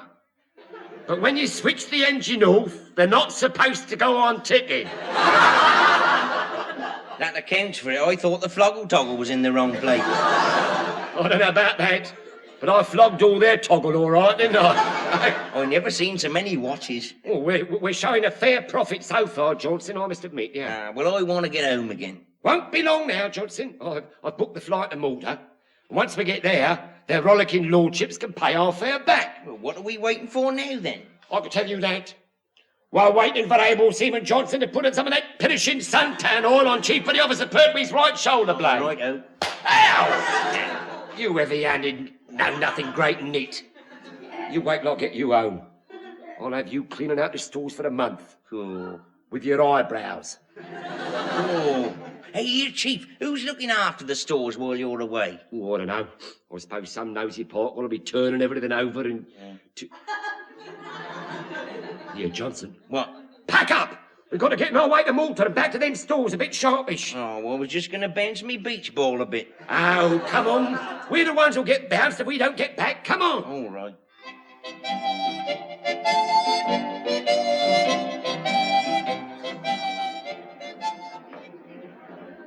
Garçon. I shouldn't bother, mon ami. They won't give us any more credit. Oh, nom de. If I could only get my hands on those two sailors who smuggled our smuggle. You'll never see them again. Yeah, in here, Mr. Phillips. There's no sign of Chief or Johnson here now. They must have moved on, sir. I wonder if anyone here remembers them. Well, let's ask those two. They look miserable enough to have had a passing financial acquaintance with the Chief. What a good idea, sir. Thank you for your confidence, Mr. Phillips. No, not at all, sir. Let me talk to them. Try. Yeah, I got school cert, sir.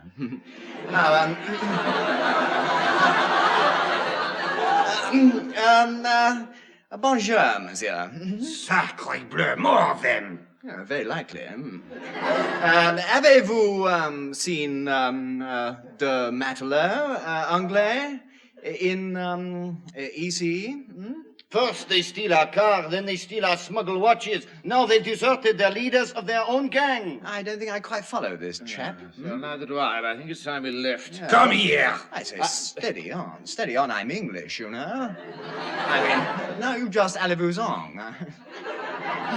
Let go, will you? Unhand Your me. accomplices stole our smuggle in Switzerland. Where are they? I don't know. I wish they were here right now. So do we. And if we can't get them, we'll get you. Look out, Mr. Phillips. Where? Oh, There. oh, that hurt. So will this. I'll get you. Run for it. To the border.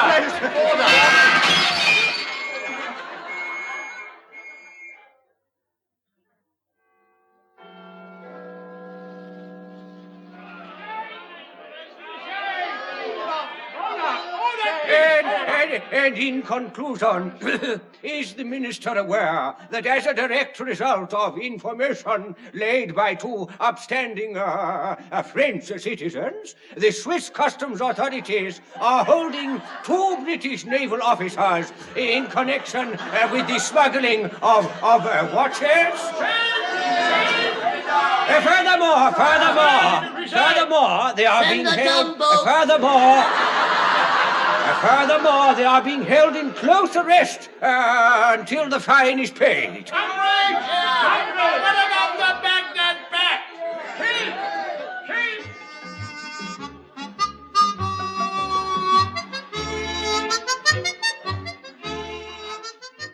Tidy yourself up a bit, Johnson. We haven't come thousands of miles to get bunged in the rattle for a sloppy turnout, you know. This is me best offer. I see. Yeah. Well, your uniform's tidy, all right. It's the filling that's sloppy. You're rotten, you are. No, I'm not. Yes, you are. You go round burning people's harmoniums when they're not even playing them. Look, I'll catch you a Faulkner one in a minute. Now, let's go and see the officer about our fare home. Come in.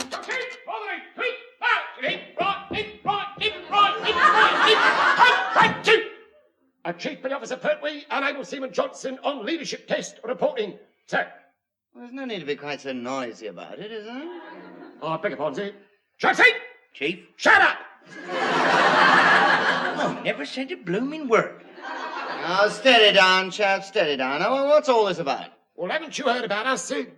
We've come from England on a leadership and initiative test, sir. From England? Oh, well done. What's the latest score? Able Seaman Johnson, sixpence. Chief Petty Officer Pertwee, a blooming fortune. We were told to report to you, sir, and you would arrange for our transport back to our draft immediately, sir. Really? Well, that's all news to me. I'm sure you've got it right. And it seems a bit stupid coming all the way here to get your fare home again, doesn't it? Admiralty orders, sir. Oh, well, that explains it, of course. No, they once sent me to Iceland. What for, sir? Jungle training. Yeah, wait a minute. Look, just a minute, sir. Look, what does a naval officer want with jungle training? Well, nobody understood that bit of it either. Staff officer reckoned the Admiral had seen Sanders of the River on his telly and he panicked. Yeah, very, very probably, sir. Yeah, very amusing. Oh, yes, sir. But if we could be getting on our way, we'd be very much obliged, sir. Well, I'll have to check up, of course. We should be able to get you mobile again after lunch. Amuse yourself until then, will you? Aye, sir. Sir? Well? If we've got to amuse ourselves, do you happen to know if there's anyone who's got an harmonium and I could have a pump at? I'll take a running pump at you in a minute. Well, I'm getting out of practice. Well, I'm not. The bell, turn, hip right, hip right, hip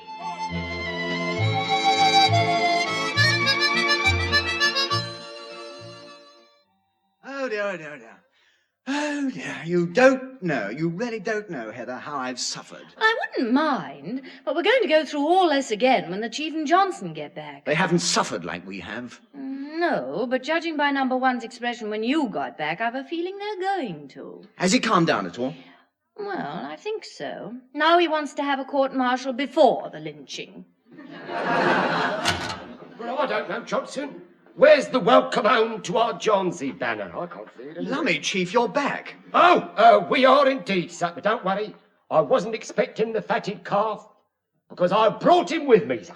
Do you mind? Well, without putting too fine a point on it, Chief, I think number one wants to have a word with you. I do indeed. Just step into my office, Chief. Oh, blimey. Have a nice chat. Have a nice chat, Chief, and watch what you say. Watch. Oh, help. Rumbled again. Close the door, Chief. Close the door. It's closed. And I've got 14 witnesses, sir, who don't happen to be in the country at the moment, who can prove that I was nowhere near. And I have exactly the same witnesses 24 hours later who can prove that you were, Chief. Oh. We committed the error of following you, well, part of the way.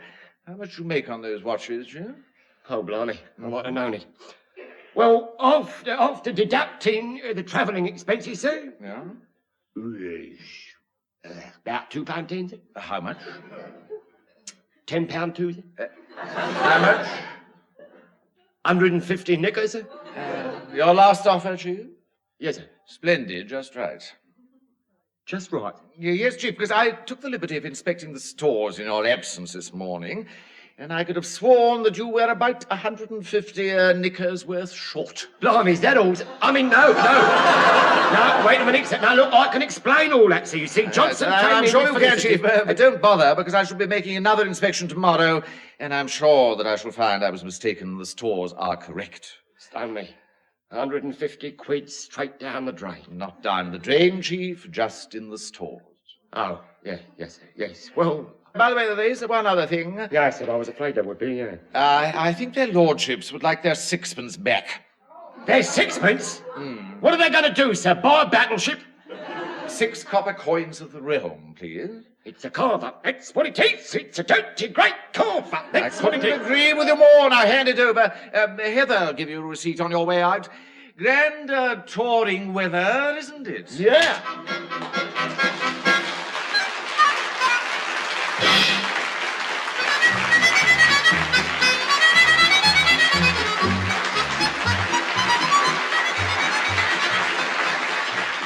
And that was Dennis Price, John Pertwee and Leslie Phillips working their passage in the Navy Lark, written by Laurie Wyman.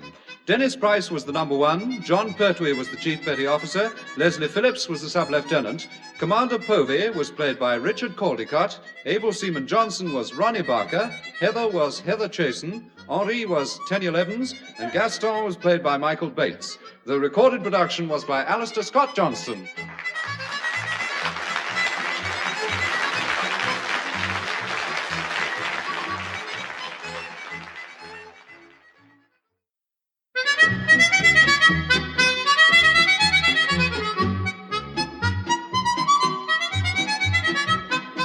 Ladies and gentlemen, we present the Navy Lark with our 3 stars, Dennis Price, John Pertwee, and Leslie Phillips.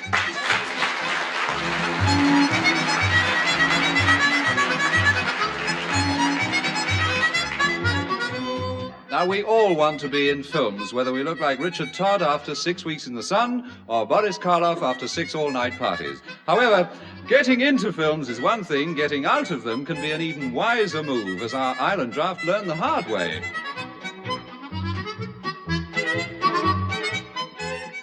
I say, Heather, have you heard the news? We're going to be on the films. Well, what? Some company is going to make a film about the Navy and the Admiralty of Lintham Trout Bridge, and us, for a couple of days. Only a couple? It's going to be a terribly short film. Oh, well, I don't think we're quite in all of it, you know. They're going to pad it out a bit with a lot of actors, I expect. You mean actors playing naval officers? Yes. Yeah, it's ridiculous, isn't it? Well, what's old Thunderguts got to do with it? Love interest, probably. Oh, there goes number one. Zzz, like a blooming bee in the wrong hive. Well, you better go and see what he wants, or you'll be the one that gets stung. Oh, lummy, he's swarming. Come in. Ah, good morning, sir. You swatted me? You wanted me, sir? Yes, about as much as the drowning man will clutch at a straw. Yes, Mr. Phillips, I did. Where have you been? Oh, practically everywhere, sir. I stayed with my aunt in Skegness last year, and, well, I had a week in Merthyr Tydfil, sir. Idiot. You have no doubt heard that Troutbridge and ourselves are to be at the disposal of a film company for a few days. Now, Commander Povey will inform us of exactly what we're required to do and where we are to sail. Oh, sir, am I navigating again? Again? If my memory serves me correctly, you've never actually navigated for us yet. We've merely arrived at our intended destination through a process of elimination and blind guesswork. Oh, that's a bit hard, sir. Is it? Oh, well, I recall that during your hit-and-miss efforts to find Dover on one trip, we docked at so many foreign ports, you became known as the playboy of the Western world. Well, sir, I found Dover, eventually. You didn't. That was Hull. But it seemed to be your best offer. Oh. Now, this time, I would be grateful if you would take note of our intended destination and try to remember to take at least a schoolboy atlas with you. Aye, sir. In fact, we might stand a better chance if you brought the schoolboy as well. Oh, don't you worry, sir. I'll be on the ball this time, sir. You'll be on the carpet if you're not. Now, I'll go and get CPO Pertwee provisioning Troutbridge so we can put to sea as soon as we're required. He's doing a bit of gardening outside the store, sir. Gardening? Oh, Pertwee, incredible. I've known him to call a spade, but I've never actually seen him lift one. I must investigate this at once.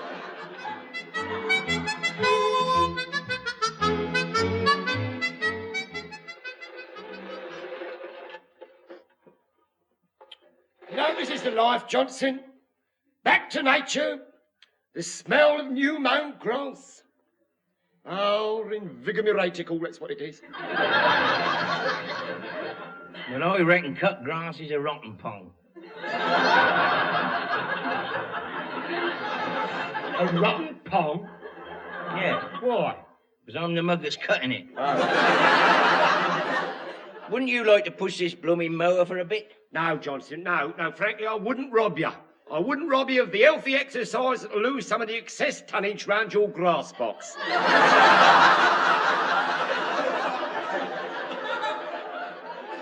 Slave labour, that's what it is. Yes, agreed, Natter Fatty, agreed.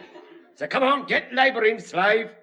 I know. Couldn't I use the motor mower? I could get done in no time then. You'll get done in no time if you're not careful. Unfortunately, Johnson, I cannot permit you to use the motor mower, as I have no authority to use the petrol. You could get the authority? No, Johnson, I could not. However, if you care to offer me a reasonable price for a gallon of petrol, I might see my way clear. I knew it. There had to be a reason why you come over all garden conscious. You've got a lot of gas petrol on your hands, haven't you? Not a lot, Johnson, no. No, just a gallon. How much? Yeah, and I'm skint. Get pushing in.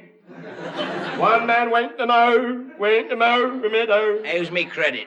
I've got the IOU made out, sign here. Yeah. You're rotten, you are. Righto, start up the mower, Johnson. The petrol's already in it. Oh, you were pretty confident, weren't you? Yeah, I was, Johnson.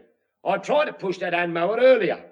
Nearly did myself a grave injustice and all. Oh, well, I wish you'd have pushed a bit harder then, that's all. Don't you snap at me, you hound dog. You get mowing. Slave driver. Ta-da, have a nice ride. Yeah. Hey. Whoa. Hey, stop! Oh, blimey, straight through the guard room. And out again. Pull the clutch out, you nit! Hey, Chief. What is it? They're having their 11s in the guard room. You bulldozing great tearaway, you. You've bashed the front door down going in and the back door down coming out. Well, I've done the pile on their carpet a bit of a mischief and all. You stupid great motorised home wrecker! Look what you done! Johnson, the guard seems to have noticed. I'm not surprised he was standing on the carpet. He didn't half jump when I chugged past. Well, you should have hooted. All right, watch it is number one. Good morning, Chief. I see you're both indulging in a little light horticulture. Us, sir? No, couldn't have been us. We've been gardening. My mistake. Chief, I want Tripridge made ready at once. We may have to put to sea at any time. Oh, yes, sir. Who's caught up with us? Chief, we are putting to sea under Admiralty orders, not doing a moonlight flit in a frigate. Oh, sorry, sir. My mistake. And in your case, a natural one, Chief. Commander Povey will be here shortly, and we are to be at the disposal of a film company. Film company? Cool. I'm going to be a film star then. Hardly, Johnson, hardly. I presume this is a naval picture they're making, sir? Not a sequel to the horrors of the Black Museum. It is indeed, Chief, and it's not a sequel to the horrors of the black market either, so watch it. Aye, sir. And I should warn you that should they have unexpected technical trouble, they will not be interested in hiring your box camera 2 bob an hour. Yeah. Quite so, yeah. But, sir, it so happens that a relative of mine knows where to lay his hands on some old war surplus film that might be just a ticket. No, Chief, you can tell your relative to keep his grubby paws off it. But his stuff comes up a bit foggy when it's developed, sir, but if it's a mystery film, that might be just a No, Chief. No. Oh. Now, see about preparing Tripridge at once. I must get back to the office and see if Commander Povey has arrived yet. Oh, I doubt it, sir. We'd have heard him. Very probably. If the wind's in the right direction, you can hear him give the order to cast off in Portsmouth. And very useful that has been at times, Chief. Yeah, fine pair of lungs he's got, sir. Yeah, well, then try not to have them bellowing in your direction this trip. Grand morning, isn't it? Grand morning. There's always something, isn't there?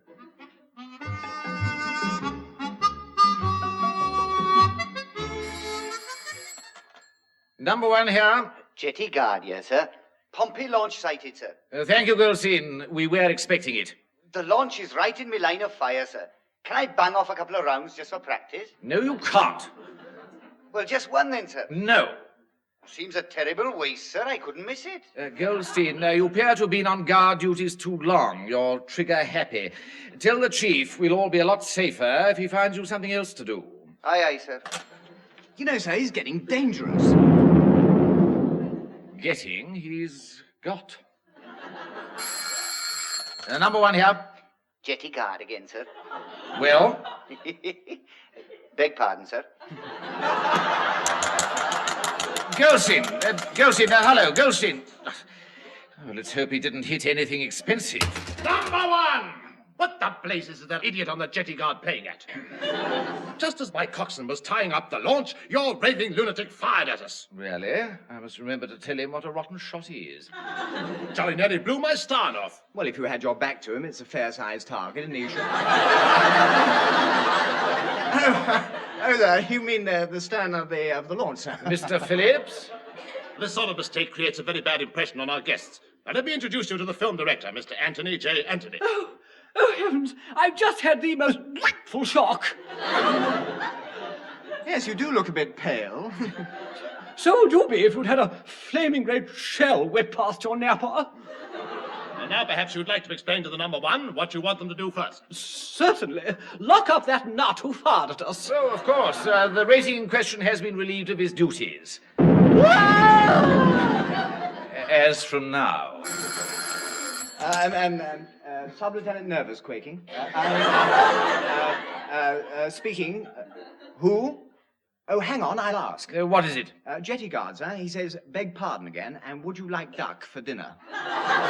Certainly not. Tell him to report to Chief Petty Officer Pertwee and place himself under close arrest. All right.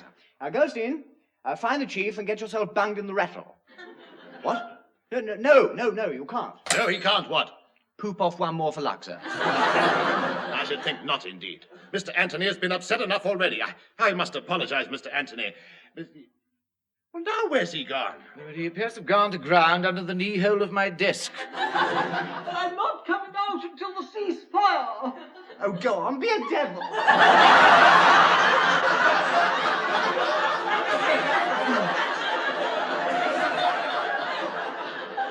He hasn't aimed this way yet. He'd better not. Now, for goodness sake, come out of there and tell them what the draft is required to do for this picture. Oh, all right then. You and your frigate are in the battle sequence. Oh, well, that'll please able Seaman Goldstein. I've marked the North Headland on this map. And on this other side of it, we've built some pretty good mock ships. Out of wood and canvas. Your job will be to sail around the headland, and as soon as you can see these dummy ships, open fire on them. Will you be aboard? No fear. I shall be on top of the headland with the camera crew.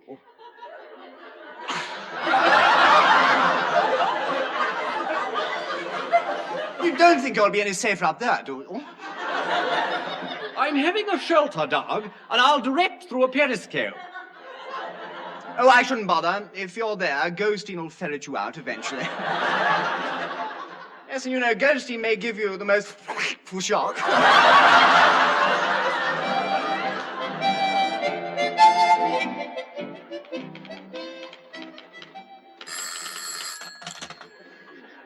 Commander Povey's office, Portsmouth. Admiralty here. I've got a call for you.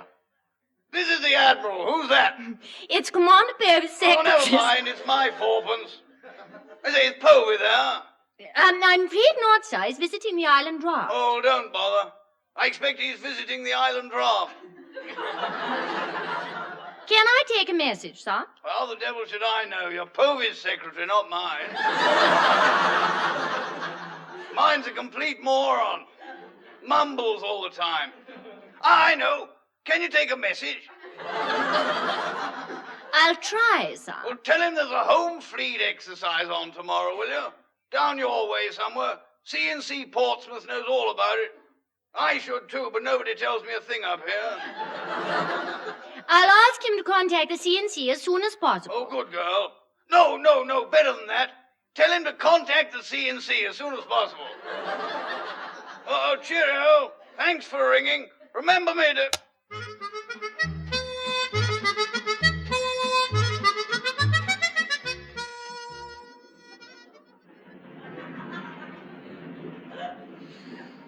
Left hand down a bit. Left hand down a bit, sir. Steady at that. Steady at that, sir. Over a bit. Over a bit late, sir.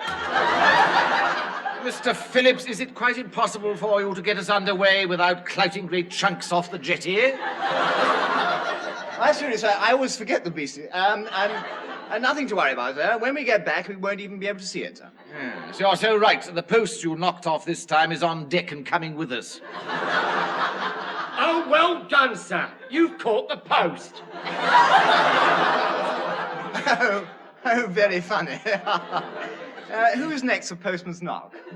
The gas works if you don't look out. What? Oh, lummy. Back a bit. Back? No, scrub that. Scrub that, too. Right hand up to the top and back again. Right hand up to the top and back again, sir. What is this dance we're doing, Mr. Phillips? A shimmy? Oh, yes, sir. Do you reverse? Steady at that, Chief. I'm almost frightened to ask, Mr. Phillips, but have you by some accident brought the chart showing our destination with you? Oh, no, sir, I don't... Oh, good gracious, I have. Oh, I am proud. Our heartiest, Mr. Phillips. Now, before you become drunk with power, may I suggest you read the wretched thing and point us in the right direction? Oh, pleasure, sir. I'm always willing to... What was that? Oh, whoa! There's a thing, sir.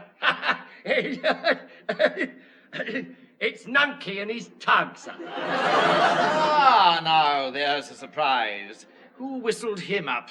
Well, sir, I may have happened to mention, just in passing, of course, that Troutbridge was put into sea. And as a pure coincidence, Sir Nunky's here. Aha, as I thought. Well, this time Nunky is dead out of luck. If we're stuck aground for the rest of our service, I'm not asking your Uncle Ebenezer for assistance this time, so you can tell him to put that down his dilapidated smokestack and puff it. Well, Nunky will be very disappointed, sir. He reckons his business is founded on Mr. Phillips's navigations. Oh, I say steady on. If he don't cop a bob or two out of us every time we go out, he's usually all right for a bit of salvage work from ships who haven't quite passed us in the night. No go this time, Nunky! He's brought his charts with him.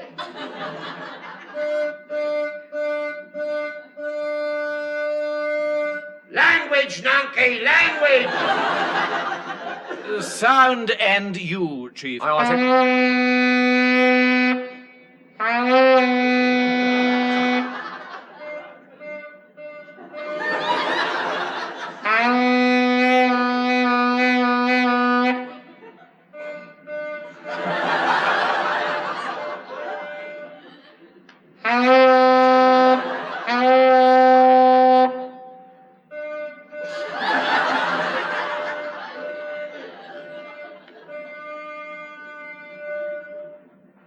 That's enough, Chief, or Nunky'll run out of steam. One last word, sir.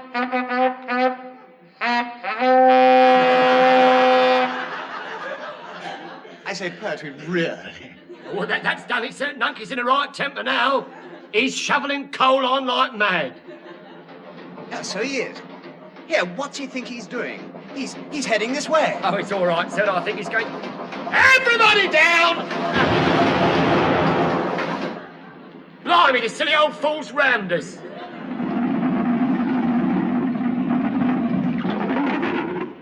And scuttled himself.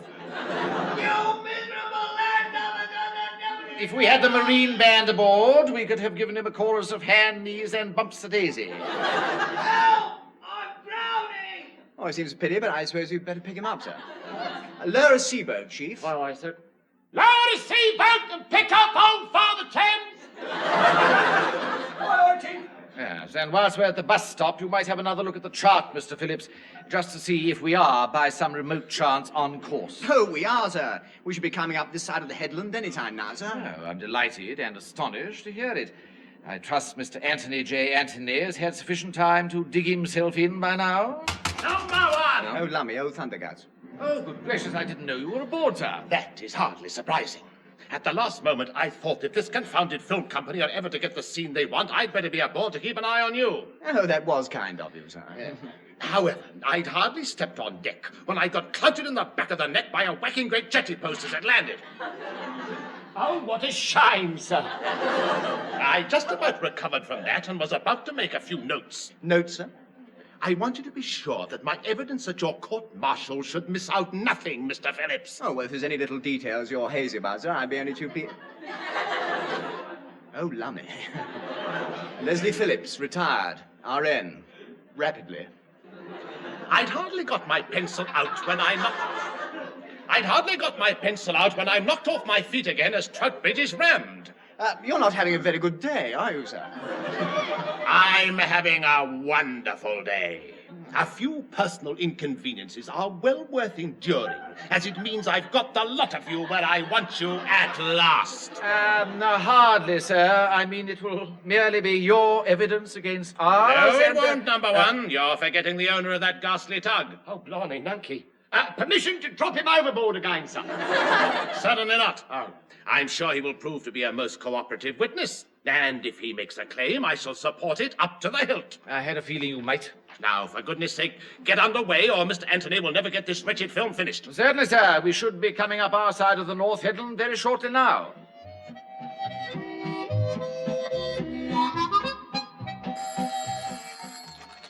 Commander Povey's office, Portsmouth. Admiral here, I have a call for you. This is the Admiral speaking. Aye, sir. I say, what's happened to your voice, Povey? It's gone all squeaky. This is Commander Povey's secretary, sir. What? Oh, never mind. I'll have a word with your secretary. Commander Povey's not here, sir. He's not there? Well, that's dashed awkward. When he turns up, tell him the C&C wants him to join him aboard Makepeace. She's lying with the rest of the home fleet off the South Headland. Aye, sir. Commander Povey may be aboard Trightbridge off the North Headland by now. Do stop mumbling and find out where Povey is, will you? Well, nice of you to call. Oh, by the way, old what's his name sends his...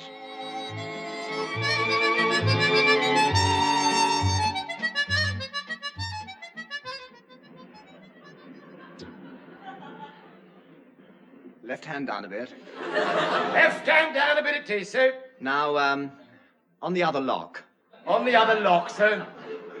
You know, where he learnt navigation is a complete mystery to me. I didn't learn it, sir. I just sort of picked it up. Then you should have put it down again, quick. Oh, fair, sir. We're on course this time. We shall be rounding the headland any minute now, sir. Amazing how much simpler it is when you remember to bring your charts with you, isn't it? Fascinating, sir. Yes. I never believed it would make so much difference. Oh. I'll make sure I always have them in future, sir. As far as the Navy is concerned, Mr. Phillips, I very much doubt if you have any future. I've had a few words with the captain of that tug you rammed. I rammed? But he rammed us. Not according to his evidence. And mine, of course. Don't worry, Mr. Phillips, sir. Nucky'll soon change his tune when I've had a word at his show like. Bridge, number 1 here. Port lookout, sir. We're coming round the headland, and I can see the dummy ship, sir. Thank you, so can we. Beg pardon, sir. But able Seaman Goldstein says, can he come out at Rattle long enough to fire at them, sir? No, he cannot. Congratulations, Mr. Phillips. We seem to be in the right place first go. Oh, sir, it was nothing. Now, you're being modest, sir. It's a flaming miracle. Number 1, I feel it might be a lot wiser for all concerned if I took command now, as I know exactly what Mr. Anthony requires. Oh, by all means, sir. Bridge, number 1 here. Port lookout, sir. The dummy ships are within range, sir. Thank you. Able Seaman Goldstein spotted them through the porthole too, sir. And he says all he wants is just one quick pot. No. I say, this film company have done a jolly convincing job, haven't they? I mean, those ships look positively real. Yes, most effective. You'd never think they were just bits of wood and canvas, would you? No, all very realistic. Sir, I suppose they couldn't possibly... Well, don't ask me, Chief. Commander Povey's in command for the present. Oh, yes. So he is, sir. Stand by guns. Stand by guns, sir. Stand by guns. Bridge here. Gunnery officer here. Chaps are raring to go. What's the old target? Chaps are raring to... Really? On the command fire, I want those dummy ships dead ahead, blasted out of the water. I say, bags of fun. Just give us a shout when you're ready, won't you? Give us a shout? Oh, that's the style, yes. I don't know what to say. How about fire, sir? Yes, sir, I say, I've just noticed something. Be quiet. No, sir, but Fire see, one. the whole... That's odd. Must be terribly strong wood, sir. Fire 2, continuous.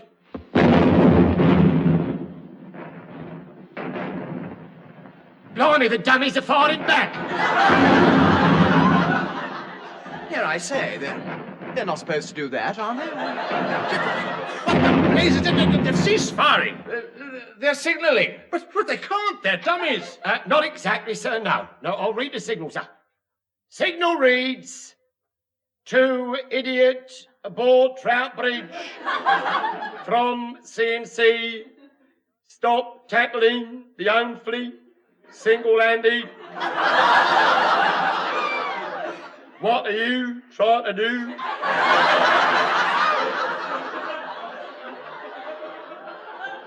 Start a civil war. Message ends abruptly, sir. I think it's for you, sir. Oh, fleet. Good grief, I've shot at the CNC.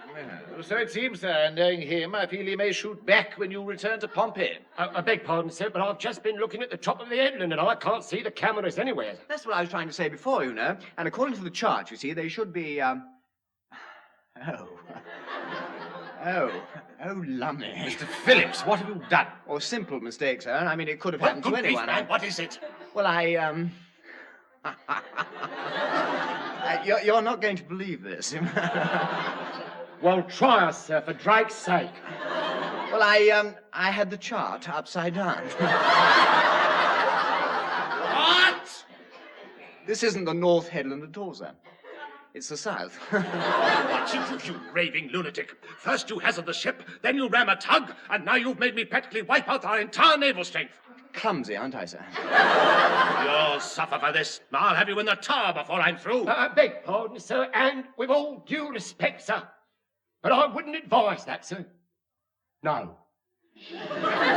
You wouldn't what? Well, sir, it was a simple mistake, sir. Could have happened to anyone, I'm sure, sir, but as coxswain, my evidence for Mr. Phillips' defence might be... Your evidence? What evidence? Well, sir, in a manner of speaking, at the time you took command, sir, I don't recall your checking the ship's position before you took over.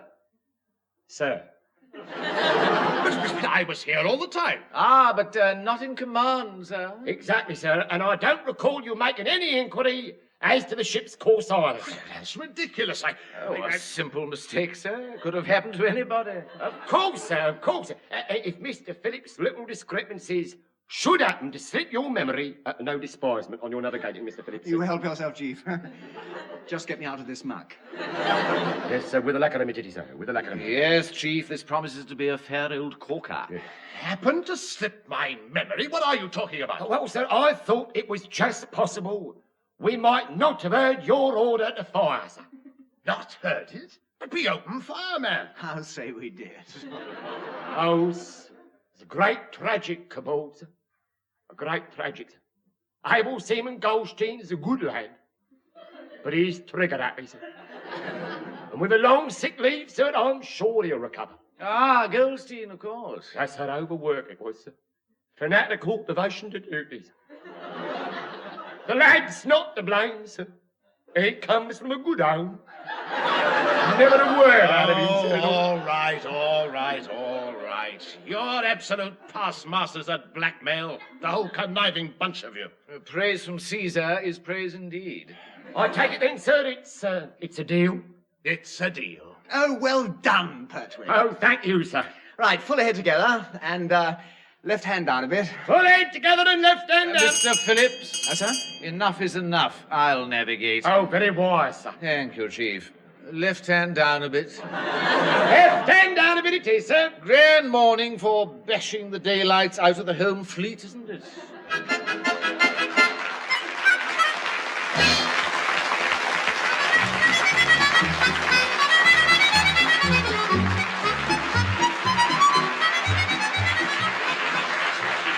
That was Dennis Price, John Pertwee, and Leslie Phillips working their passage in the Navy Lark, written by Laurie Wyman.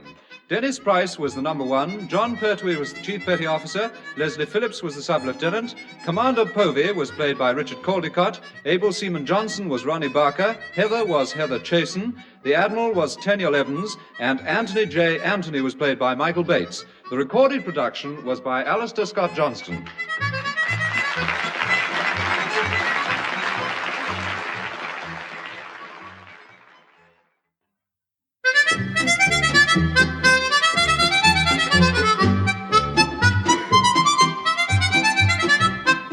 Ladies and gentlemen, we present the Navy Lark with our 3 stars Dennis Price, John Pertwee, and Leslie Phillips.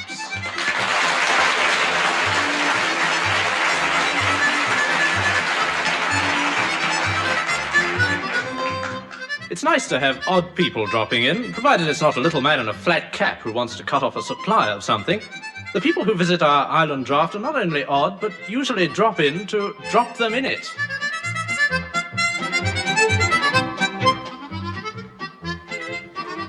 All the nice girls love a sub-lieutenant. All the nice girls love a tar.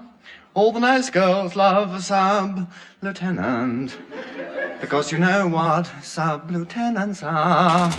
Oh, good morning, Heather. What an absolutely marvellous day. Absolutely spiffing, sir. Yes, it is. Hey, just a minute. You're not Heather. No, I'm Judith, and I'm simply dying to meet you. Are you really? I say it's an even better day than I thought. I'm Sub-Lieutenant Spiffing. I'm spiffing Lieutenant Phillips. I'm spitting left-handed nuts. How do you do? Most terribly well. Yeah, I can imagine you would. Yes. You're most terribly new here, aren't you? Yes, I am. Fancy your noticing. Oh, I'm pretty sharp at times, you know. When?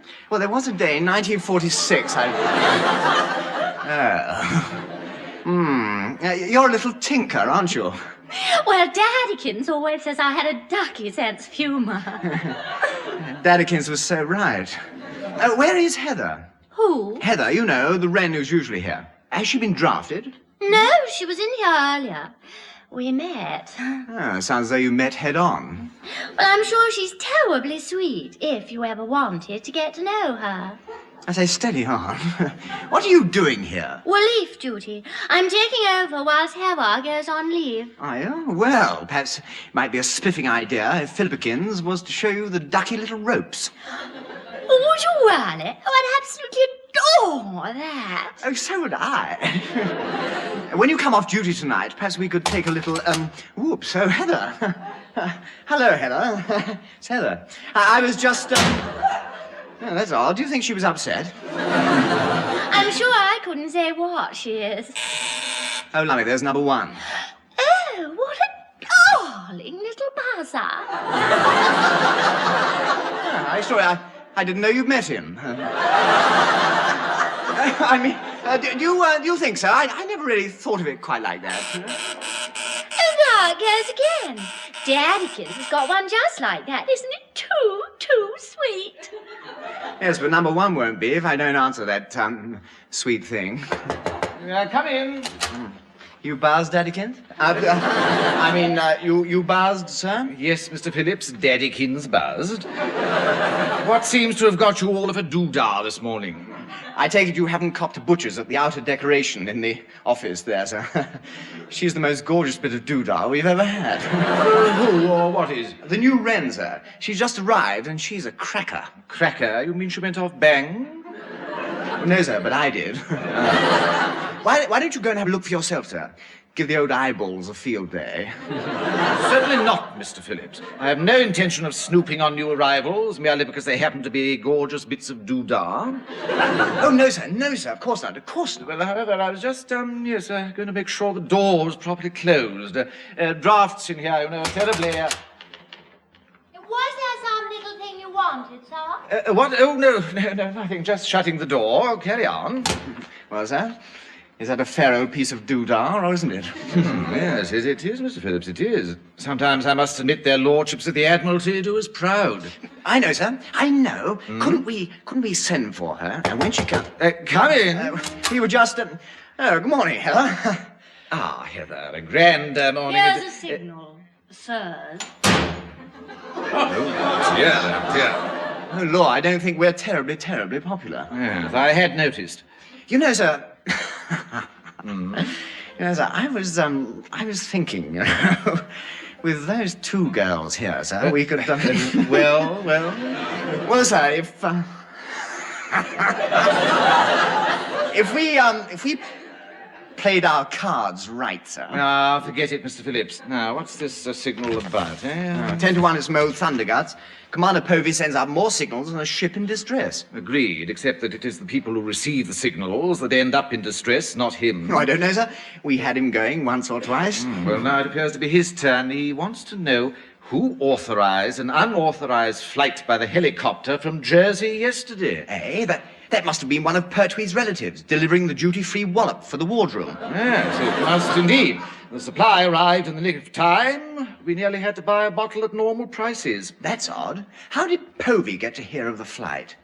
He's never has before, and Pertwee's relatives have been whizzing the booze over to us for years. Yes, most curious. Familiarity must have led to carelessness somewhere, and Pertwee's little arrangement has leaked out. If old Thundergus knows, sir, it's no leak. It's a gusher. Yeah. Well, I better have a word with the chief and see if we can plug it before we all have to go teetotal or bankrupt. Now, if Commander Povey phones, tell him that I'm investigating the matter.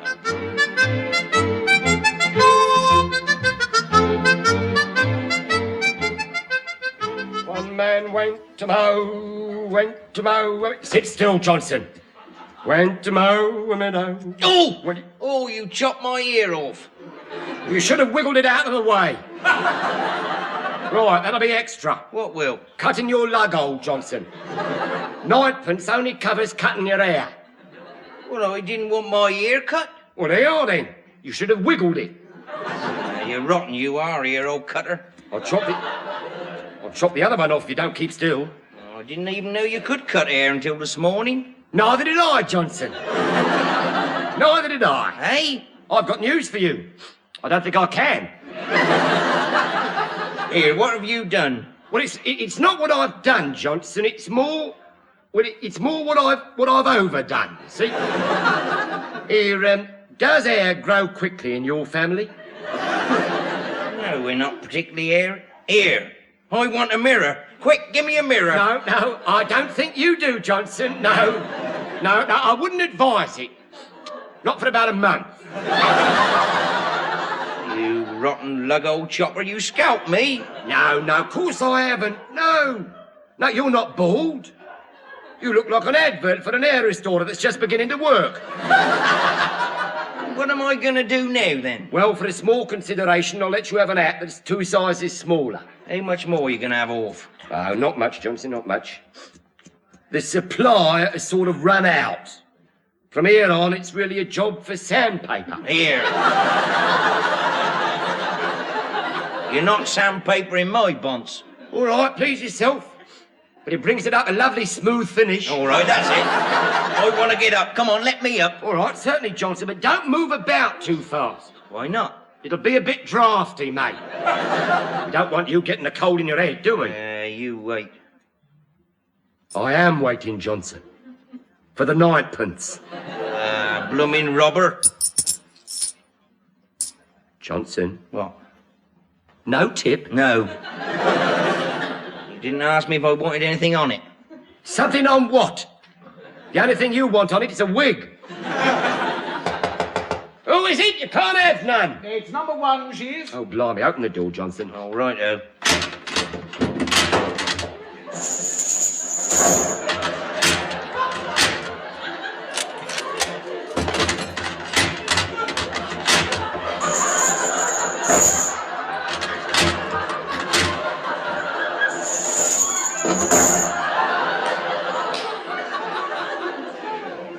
That's it. Right. Will you kick it your side so it sticks? Ah, bonjour, Chief. Bonjour, is it? Yes, after all that, I feel as if I'm entering the Bastille. Oh, Trey's you hysterical, sir, I'm sure, yeah. Quiet. You fuzzy-wuzzy, quiet. Who's your new assistant, Chief? I don't think we've met. New assistant, sir? Where? Yeah, there you are, you see, blooming lug old chopper. I'm unrecognisable. Then be grateful. No, you made a mistake, sir. He's not new. It's Able Seaman Johnson, sir. Well, it's impossible. Johnson's a much younger man. He's got hair. No, sir. Not got. Had. Oh, gracious. I've had a haircut, sir. That is probably the understatement of the year. You look as if you're wearing a tin hat with no brim. Feels like you know. It's as smooth as a baby's... Mount up! Look, can we get something for using? Well, Chief, it's not so much what you get as what you got for us yesterday. There's been a leak. A leak? Mm-hmm. You mean a bottle broke, sir? No, Chief. I mean that somehow Commander Povey appears to have learnt of your relatives' freight line activities with one of their lordships' helicopters. Commander Povey has? Mm-hmm. Blimey, that's awkward, isn't it? Yeah, the question is, how did he find out? Well, I don't know, sir. Oi, Gleam Bonds. Did you say anything? No, not me. I'd forgotten he was due to fly over yesterday.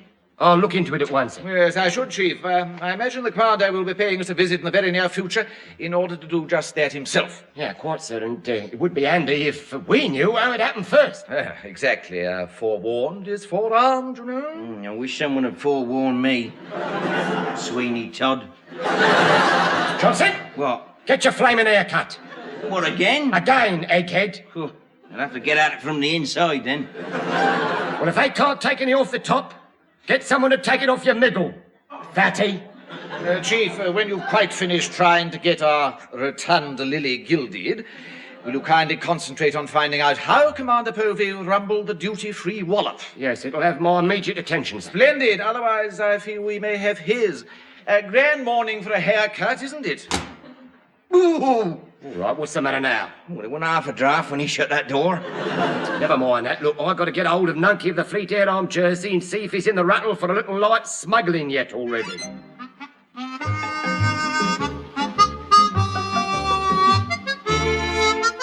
But Heather, you just don't understand. I mean, honestly, we were just having a chat. Huh. After all, Judith's new here, and I thought... I know what you thought, all right. Oh, lummy, well, you ought to be ashamed of yourself. I was just making the girl feel welcome. And vice versa, by the look of it. With open arms and all. Not at all. It's simply that she misses Daddykins. Daddykins? Yes, Heatherkins. I mean, yes. Mr. Phillips, strangely enough, I've no desire to discuss that. Lady, I'm sure she's going to be a very pleasant office ornament. Hello? Which one's that? It's Old Faithful, Chief. Oh, hello, Heather. Look, get me Fleet Air Arm Jersey, will you? Certainly, Chief. Here, Heather. Have you seen the new bit of naval issue floating about?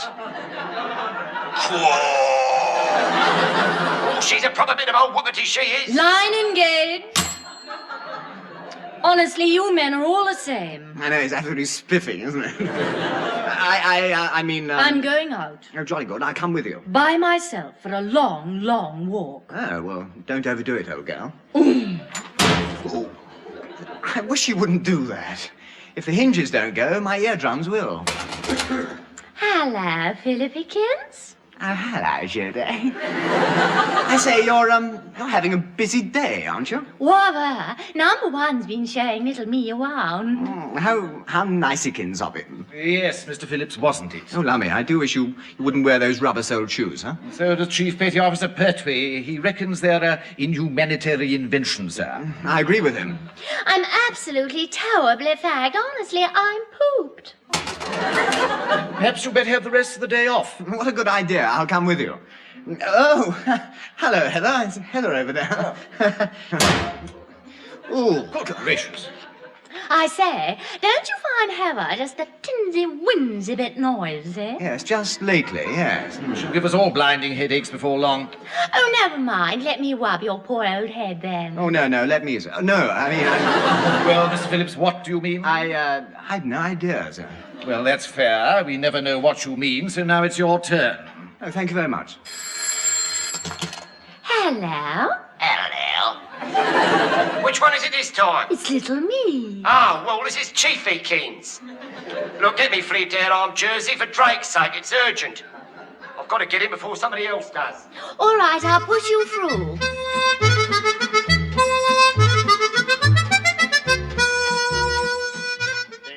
What? Did he? Well, I've never heard of such brazen effrontery. Right, leave this to me. You wanted something, Commander Povey? I always want something. You'll soon learn that. Do you happen to know if there's an officer at Fleet Air Arm Jersey who rejoices in the name of Hildebrand Pertwee? As a matter of fact, sir, yes. He gave me a lift on leave in a helicopter once. Did he really? Oh, it was all above board, sir. He charged me. I'm sure he did. How much? Normal airfare. He said he wasn't trying to make a profit. Get me number one of the island draft. I'm going over there to sort one or two people out. Aye, aye, sir. No, I've got a better idea. Ring the Admiral's office and see if he could spare me a few minutes of his valuable time. The Admiral, sir? But I can't get straight through to... Oh, yes, you can. I have his express permission to call him at any time. But he says that to everybody, sir. Well, I'm the one who's going to do it. Get me the Admiral.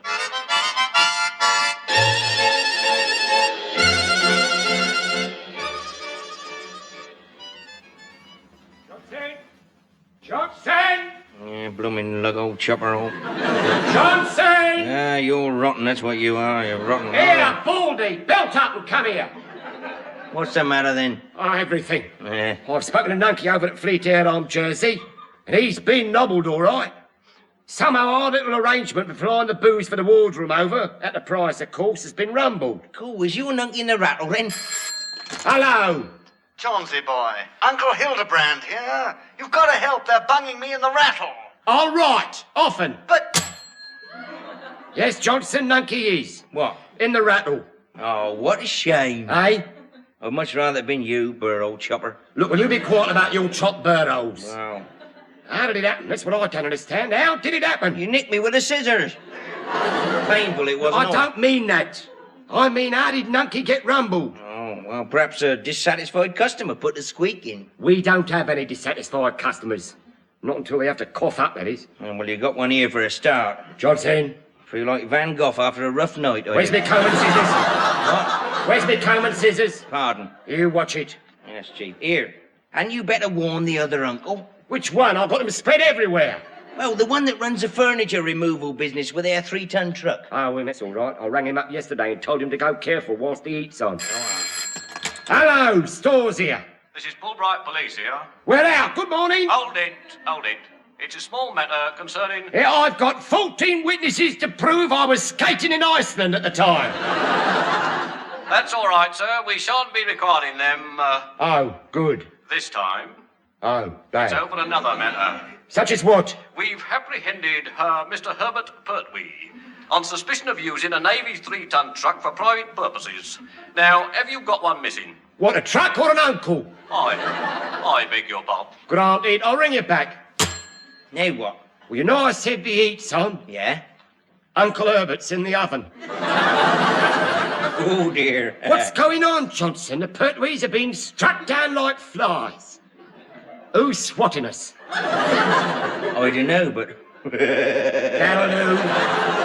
Remember, he who laughs, laughs, laughs, laughs. Laughs. Laughs, he who laughs, laughs. Remember, he who laughs, laughs, laughs, laughs immoderate. So shut up and get your hair cut. Oh, blimey, how short back and sides can you get? You'd be surprised, Glossy Bonce. Now keep quiet. I've got to work this out before any more Pertwees get knocked off.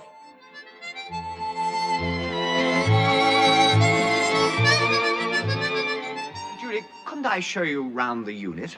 I don't think Daddykins would approve. I'm blooming certain Daddykins wouldn't. Besides, I've got absolutely masses and masses to do. Well, can't Heather give you a hand? You're joking, of course. She's the one who keeps dishing out all the masses and masses to do. No, perhaps she's trying to keep you out of trouble. No, I think she's trying to keep you out of trouble.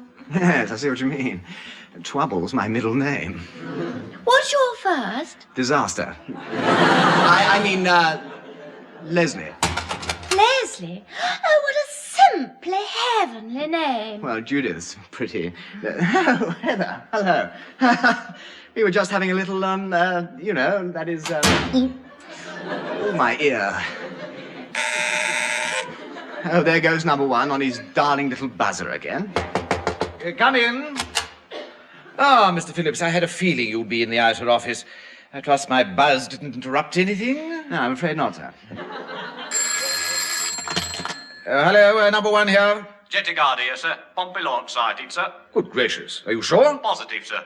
I was just going to start gunnery practice all round it when I thought better of it. Well, just as well, but why? Well, I think the Admiral's aboard, sir. All right, I'll deal with this. Aye, sir. Panic station, sir? Very definitely. The Admiral seems to have decided to visit the old folks at home, and I don't know why. We shall probably jolly soon find out, sir. Well, that's what I'm afraid of, Mr. Phillips. That's what I'm afraid of.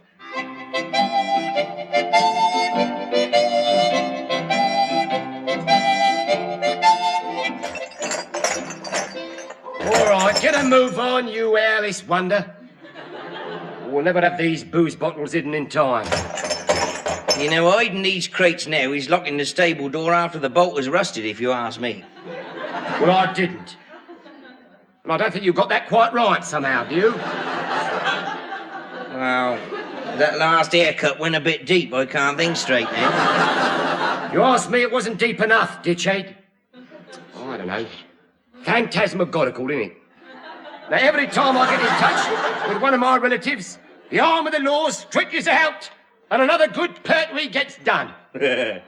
What's the score now, then? 2 down and 3 quaking of the hand-stitched Morocco calf creepers. Blimey. It's got me beat, Johnson, I'm telling you, it's got me beat. Harsh words being muttered in the family right now about Johnsy dropping a minute. Ah, I've muttered a few myself. Yeah, they've not passed unnoticed, mutter-futty. Now, come on, get those crates under cover. All right. There you are, that's a lot. Good. No sense in leaving the evidence lying about whilst the Pompey launches over here. The way things are going, old Thunderguts probably knows where we've hidden the bottles already. Hardly, Johnson. I haven't rung anybody up to... Stone me! Of course! What? That's it!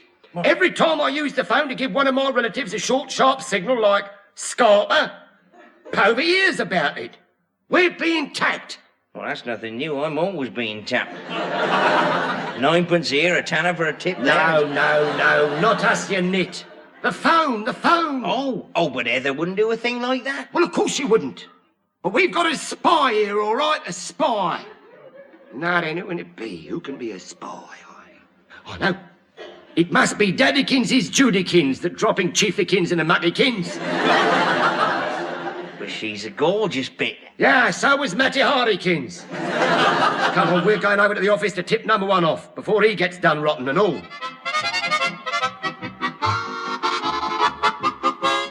Well, of course, we're all delighted that you're paying this visit, sir. It was so unexpected. I'm sure it was. No? What was that? What are you mumbling about, number 1? I just said welcome, sir. Eh? You'll come where? I don't remember asking you to come anywhere. You didn't, actually. Acton Central? What's this idiot want to go to Acton Central for? The time I've finished with them, they'll be happy to go anywhere. Oh, is something wrong, Commander Povey? Nothing as far as I'm concerned, number 1. At long last, I've got the lot of you just where I want you. In Acton Central. oh, lummy, that sounds a bit hot. Hot? Nonsense, it's never hot in Acton. Lovely spot. Had a picnic there, 1928 it was. With a lovely little filly. Don't really, sir, really? Yeah, she must be about 70 now. She was 60 then. And looked it. Come in. Chief Petty Officer Pertwee reporting, sir. Ah, Chief, what is it? Well, it's urgent, sir. Could I have a quiet word with you? No, you can't. I have something to say first. Oh, that makes a nice change. But, sir, I gather it'll have to wait, Chief. It'll wait about as well as a time bomb, sir. I've got to tell you Chief something. Petty Officer Pertwee, will you be quiet? I'd rather not, sir, if you don't mind. Look, just a quick word. Silence! Sir, hasn't it gone quiet? The calm before the storm, I assure you, gentlemen. What are you babbling about, Povey? A Trojan horse, sir. Mr. Phillips, ask the new Wren to come in, please. Judykins? Aye, sir. It's a pleasure, sir. Don't do it, sir. No, don't Will do it. you be quiet, Chief? I shan't be a minute. You know, I feel it would be wiser if I did have a word with the Chief. That won't be necessary, number 1. I'll tell you all he wants to right now. I've known for a long time that you are a conniving bunch of blackguards, but up to now I've never been able to prove it.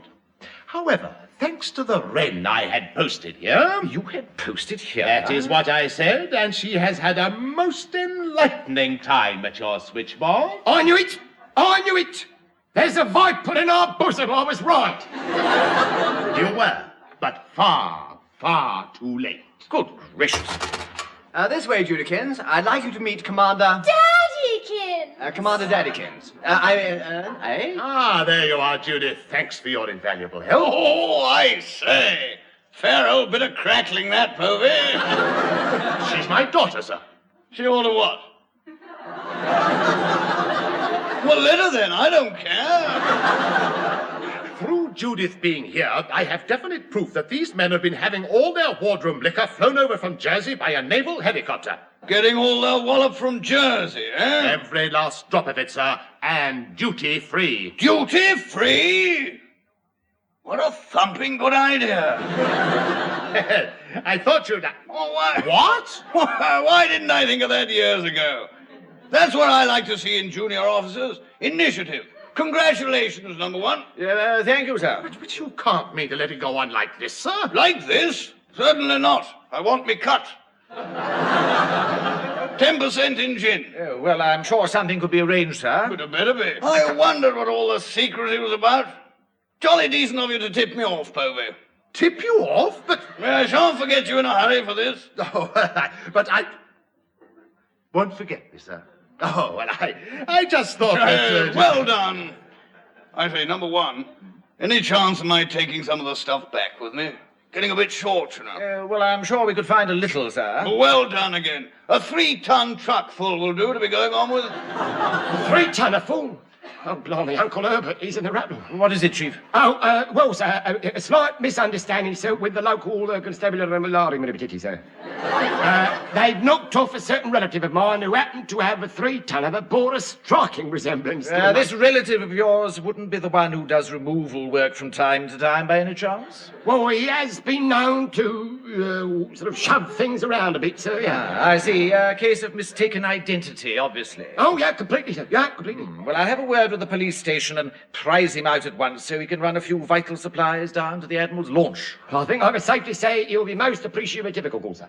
Look. Come on, Povey. We can't hang about here all day. Oh, certainly, sir. At once, sir. One moment, Commander Povey. I think you've forgotten something. What? Judykins is going with Daddykins, I trust. What? Oh, very well. Come on, Judith. Oh, how absolutely first classers. I shall be back in time for Twisher's party in Pompkins. Oh, Lummikins. Goodbye. Oh, can't anybody shut a door without slamming it? Apparently not. Now, Chief, you better phone up Fleet Air on Jersey and lay on extra supplies for the wardroom. We don't want to run short. I say, I take it the Admiral will get Uncle Hildebrand out of the rattle long enough to fly the supplies over occasionally. Oh, bound to, Chief. It's been a grand morning for dropping Daddykins in it, hasn't it? Yes.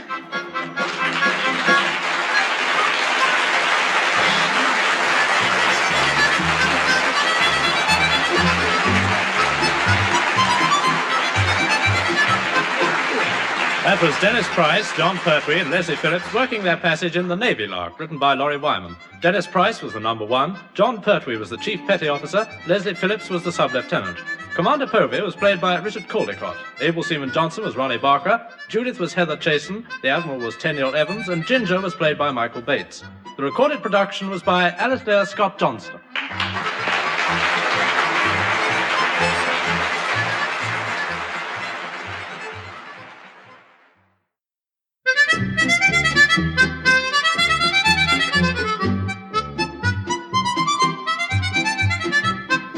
Ladies and gentlemen, we present the Navy Lark with our 3 stars Dennis Price, John Pertwee, and Leslie Phillips.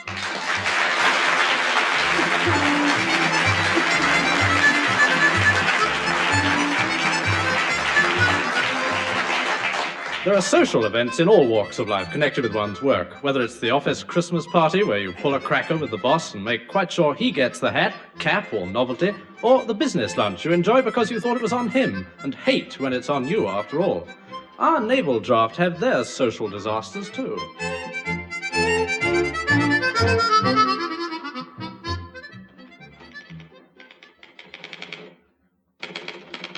Hello. Mm-hmm. When's your next leave? Next week. Why? Is it? I say, what a coincidence. So is mine. Where are you thinking of spending your leave, Leslie? I thought about going abroad. I sent for a lot of brochures and pamphlets. I know. You've been leaving them all over my desk for days, carefully open at the most inviting pages. Did you see that one about the miles and miles of unspoilt sands drenched in sunshine, with endless safe swimming in the clear rolling seas? Playground of millionaires, set in the heart of... Ooh, where was that? Margate. I sent for that one by accident. Mind you, there was one I thought would be absolutely ideal. And where was that? Clapham Junction? No. He said, see the wonders of the world at our expense. No fuss, no formalities over passports and visas, just the perfect, trouble-free way to travel. Oh, sounds wonderful. And that's what I thought until I saw what was written on the back. What? Join the modern army. Well, I'm sure number 1 would support your application. I said, do you think he would? I'll go and ask him. Well, there's your chance. He's a zing again. I don't think I'll bother, actually. I should. Commander Povey's with him. Oh, lummy. What got old Thunderguts over here so early? His launch, probably. Of course, how silly of me. That's not what I meant, actually. You know, he'll fuse that thing one of these days. I hope. Come in. You fused, Buzz? I mean, you buzzed fuse? Sub-Lieutenant Fuser buzzing. Sir. Waffle. Maple syrup or jam? Maple syrup or jam? How you've escaped being drummed out of the service beats me. Oh, it's quite simple, sir. I can't play the drums. No, not for the fife of me. Mr. Phillips, if we could forget your musical shortcomings for a moment, we have something else to discuss. Mr. Phillips, tomorrow is the Whittlesea Bay Carnival and Fête, and their lordships, in a moment of sheer lunacy, in my opinion, are sending Troutbridge over. Really? What are we supposed to do? Put a couple of shells through their marquee? Don't you dare. The Troutbridge will be open to visitors, and you'll be expected to show them over her. Oh, lummy. We had to do this caper during Navy Week. What about it? Well, I did 3 conducted tours of the ship. I got lost every time. That didn't surprise us in the least, Mr. Phillips. The only error was in sending someone else to find you. If I'd had my way, you'd still be traipsing about in the bowels of the ship to this day. Well, it wasn't my fault, sir. On the first tour, that large lady got wedged in the companionway. We had to do detours round her for the rest of the afternoon. Well, try not to squeeze any quartz through pint pots this time, because the Admiral will be coming aboard later. Aye, sir. I wonder what happened to that large lady. Relax, Mr. Phillips.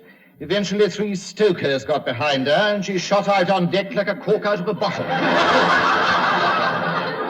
Oh, good. Last I heard, they were trying a block and tackle. They did, and it broke. Well, for goodness sake, see it doesn't happen again this time. I know it's too much to hope for, but it would be nice if you could take part in this carnival without any complaints. Oh, we're not complaining so far. I mean, should be a lot of fun. Not from you, from the local inhabitants. Fool! Well, you learn to live with it eventually, sir. Thank heavens I'll never have to. I'm going back to Pompey whilst I still have my sanity. Yes, there's not much time left, is there?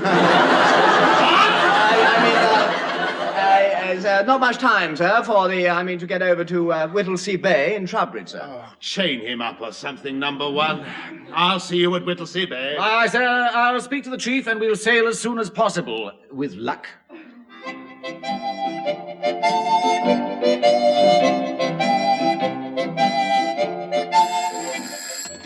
Stores here, we've run out. Good morning. Run out of what, Chief? Stores, mate. I had a grand clearance sale last week, and it was what you might call an embarrassing success. You mean you flogged the lot? Horribly nearly, Johnson, yeah. Fortunately, though, a relative of mine at Main Stores Portsmouth also happens to be having an end-of-season sale, and I've put in a very reasonable offer. Go on, how much? Nothing. And sold to Johnsy, or Johnsy puts the squeak in about his end-of-season sale. Oh, well, that's very reasonable, that is. Yeah, I thought so, yeah. I bet your relative at Portsmouth don't. Well, we did have a few words about who was going to pay for the cartage, I'll admit. He is. I feel for him. I know what it's like. Well, you can pay for the cottage as well if you like, Johnson. I don't feel for him that much. Good lad. You don't want to stick your neck out round here or you might cop another haircut like the last one. Oh, no. All right, but you may need one to get the helmet on. Oh, well, in that case, I'll... Helmet? What helmet? Well, a pure blind bit of luck, Johnson, but it so happens that the only deep-sea diving suit in the place is exactly your size. Oh, fancy that. I knew we'd only got one, but I'd no idea it was... Good morning. Come back here, stodgy pudding. You haven't heard the rest of it. Oh, I don't want to either. I'm off. No, you're not. You're going for a short walk. Where? In Whittlesea Bay. About 6 fathoms down. Down, 6 fathoms. It's salvage work, my son. Well, then find a salvage worker to do it then. I have. Oh, good. You. Now, look, let me explain. No, don't bother. No, it's no trouble. Look, a certain relative of mine... Blimey, another of them? However many Pertwees are there? Well, we're not quite sure, Johnson, but at the last census, we outnumbered the Chinese by a tidy few. Go on. We intend to. Yeah. This particular relative is in the wine and spirit business, you see. Oh, I knew it. A blooming smuggler. How well you know us, Johnson. Yeah.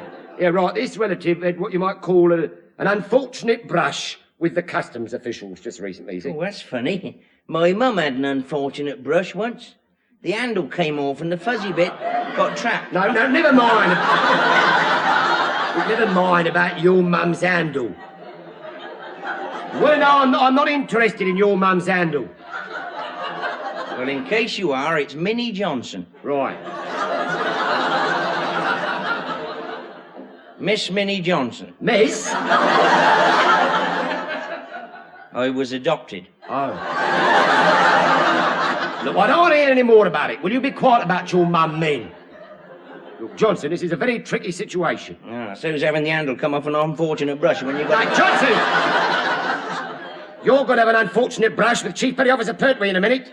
You don't cork up about your mum, Min, and a brushless handle or whatever it is.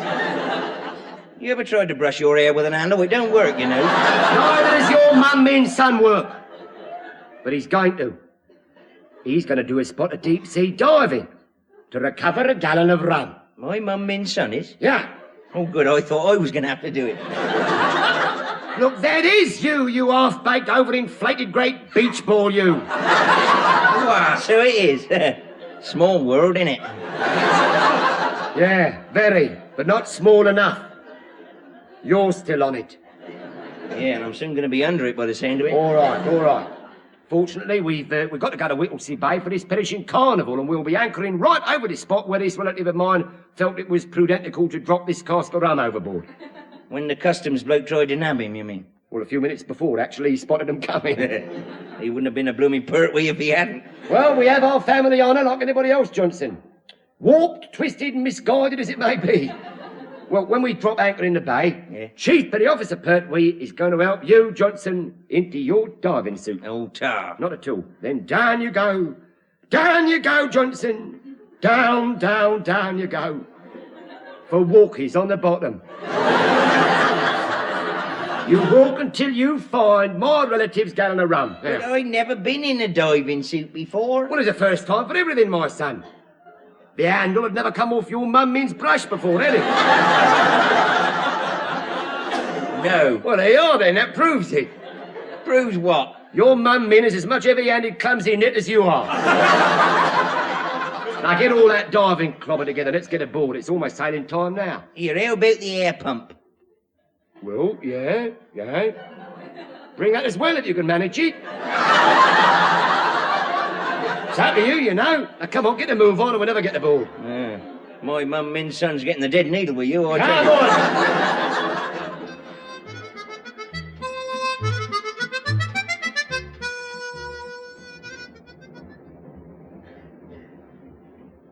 Left hand down a bit. Left hand down a bit it is, sir. Steady at that. Steady at that, sir. Brilliant, Mr. Phillips. At this rate, we should be at Whittlesea Bay by 1984. Oh, lummy. Big brother's watching, Leslie. Put it into top, Chief. Put it into top, aye, sir? Full ahead together. Full ahead together it is, sir. Oh, I like that bit. Such a pretty little ting, isn't it? In the key of C, I believe. No, sir. No, I don't think so. La la la. Try it again, Chief. No, look, sir. Now, hurry up, please. La la. La la la la. La la la la.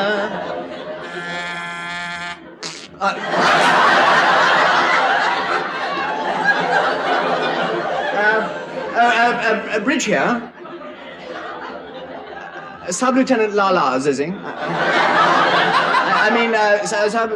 Engine room, sir. Could you now make up your mind, sir? It's E flat.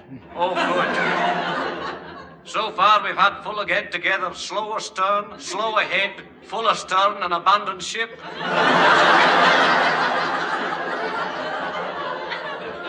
I beg your pardon. Could we settle for full ahead together? Aye, aye, sir. And left hand down a bit. Eh? It's all right, sir. Left hand down a bit, it is, sir. Thanks, Pertwee. You know the chap downstairs doesn't understand navigation. Downstairs? There are people living below, Chief, so you can't let it with vacant possession. Mr. Phillips? Sir? However much longer before we get to Whittlesea Bay? Oh, any day now, sir. I mean, any time now, sir. We should get... Where, sir? Whittlesea Bay. Stop engines. Stop engine, sir. Mr. Phillips. Slow astern. Right hand up a bit. Slow astern. Right hand up a bit, sir. Mr. Phillips, what on earth's going on? Navigation. Like mad, sir. Let the clutch out, Chief. Let the what out? Mr. Phillips, what have you done? A simple error, sir. Could have happened to anyone. Soon be at Whittlesea Bay now, sir. Where are we now? Pevensey Bay, sir. It's a nice spot. Mr. Phillips, is it absolutely impossible for you to navigate this ship to the right place even once in a blue moon? Oh, absolutely, sir. It's quite impossible. No, sir, no. We're on our way to Whittlesea Bay now, sir. Beg pardon, sir, and with due respect. Yes, Chief, what's the matter? Well, nothing much, sir, but your last order was slow astern and right hand up a bit. Slow astern, yes, that's right. What about it? Well, it was quite some time ago, sir, and going round backwards and ever decreasing circles is a bit dangerous. Oh, lummy. Stop engines. Stop engines it is, sir. Well? I can't remember which way we were facing. Bridge number 1 here. Engine room here, sir. What is it? Could we no go round the other way for a bit, sir? We're all feeling a wee bit dizzy down here, sir. Really? Then I'm afraid you'll have to suffer. I can assure you we are, horribly. Has anyone got a penny on them? Oh, stone me, he's going to toss for it now. Heads. That way. Full ahead together, Chief. Full ahead together it is, sir. On the other lock, a teeny bit. On the other lock, a teeny bit it is, sir. That's it. Now we can have the old left hand down a bit. I wonder if we shall like Tibet when we get there. Oh, we shall soon know, sir. Bragging again, Mr. Phillips. It'll be years and years. At this rate, we shall be at sea so long, the Flying Dutchman will think he's been on a trip round the lighthouse for a couple of bob.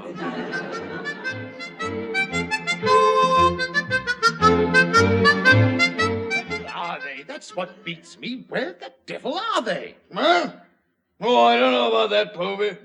What beats me is where are they? That is exactly what I just said, Admiral. Eh? Probably in bed. What are they doing in bed? Oh, I give up. Been a slip-up, I say there has. Troutbridge should have been here hours ago. Quite, sir. But if you remember, I did warn you that the last ship in the whole fleet to be sent on a job like this... Oh, do stop going on and on and on, Povey, and find out where Troutbridge has got to. They're late. They probably started another war by now, or beached themselves trying to get away from their own confounded jetty. Found Betty? Who's Betty? I don't know anybody called Betty. Neither do I, sir. I merely... Well, talk sense, man. An admiral can't go round asking strange women where his ships are. But I wasn't saying... Oh, good grief, at last. They finally got here. I say, Povey, look, they're here. So they are, sir. Well, what are you getting in such a tiz about? They're a bit late, though. As soon as I get aboard, I shall mention that point to them, I assure you, Oh, sir. do shut up mumbling all the time. Go and find this girlfriend of yours, Betty, and talk to her. But I don't know any... Well, she's on the beach somewhere, you said, didn't you? Well, here you are. But you... A shilling? We'll have a couple of ices on me. I say, they're bringing Troutbridge in a bit close, aren't they? What? Good grief, what are they playing at now? Trying to park her outside the town hall?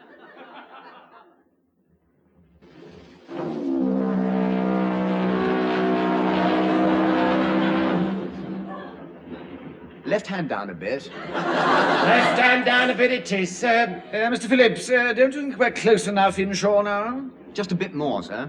We are supposed to get as close as possible, you know. Beg pardon, sir, but it's beginning to look terribly, terribly...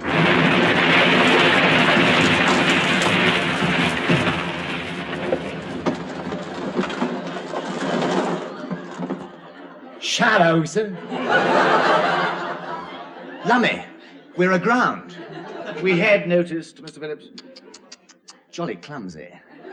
I wonder how that happened. Well, sir, after our little run out, as you might say, we are a bit late. What's that got to do with it? The tide's out, sir. You missed the tide, sir. What? Oh, really? It might have waited. Bridge number 1 here. What? Well, I think so. What was that, sir? The engine room, Mr. Phillips. They want to know, have you done yet? Oh, yes, sir, I think so. We shall just have to wait here until the tide goes out and comes in again to float us off. Well, I hope it don't go out much further, sir, or we'll fall over. Well, nobody can say that we're not near enough for our visitors to come aboard. No, sir. Yes, they'll just have to mind they don't bang their heads on our scuppers as they step out of their cars. Say, look, I take it there's some sort of fancy dress parade on. Fancy dress parade, huh? Yeah, well, look over there, walking up the beach. There seems to be a large, round, fat man from outer space walking about with a bit of pipe. Large, round, fat man from outer space? Oh, stun me, Abel Seaman Johnson in his diving suit. Here, you stupid nit! You're going the wrong way! The sea's behind you! Johnson, I mean, what's he... Oi! Oi, knucklehead! Take your hat off when I'm talking to you! Chief, what is Johnson doing walking about in a diving suit? A good question, sir. What is Johnson doing walking about? Well, sir, Johnson is... Well, sir... What's he... Give us a minute. Hang on. I'm waiting, Chief. Yes, so am I, sir. Nothing's happening. Hang on. I know why, sir. I know the reason, sir. It's the sun, sir. He's got a very sensitive skin, Sir Johnson has. And he daren't go out in it unless he's wearing full diving gear. Rubbish. He wouldn't possibly be looking for that large cask that's been washed up on the edge of the beach, I suppose. Large cask? Mm-hmm. Washed up? Oi! Crank body! Over on the right a bit! Ah, as I thought. Well, that'll do, Chief. Yes, sir, I'm afraid it would. We'll have words about this matter later. In the meantime, we must prepare to receive visitors. Aye, sir. And if you manage to establish contact with Clankbody, tell him to bring that cask to my cabin as soon as possible.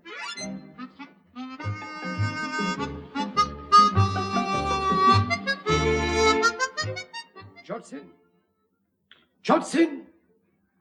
You're a stupid, bungling, flat-footed, left-handed, chubby, greasebally windbag. Why can't you look where you're going when you're walking under the sea? Oh, take my helmet off. No, I won't take your helmet off. I've got a lot to say and I don't want to be interrupted.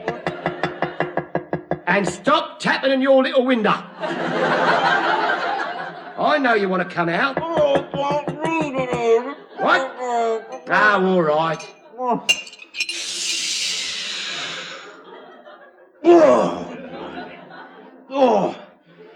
Oh.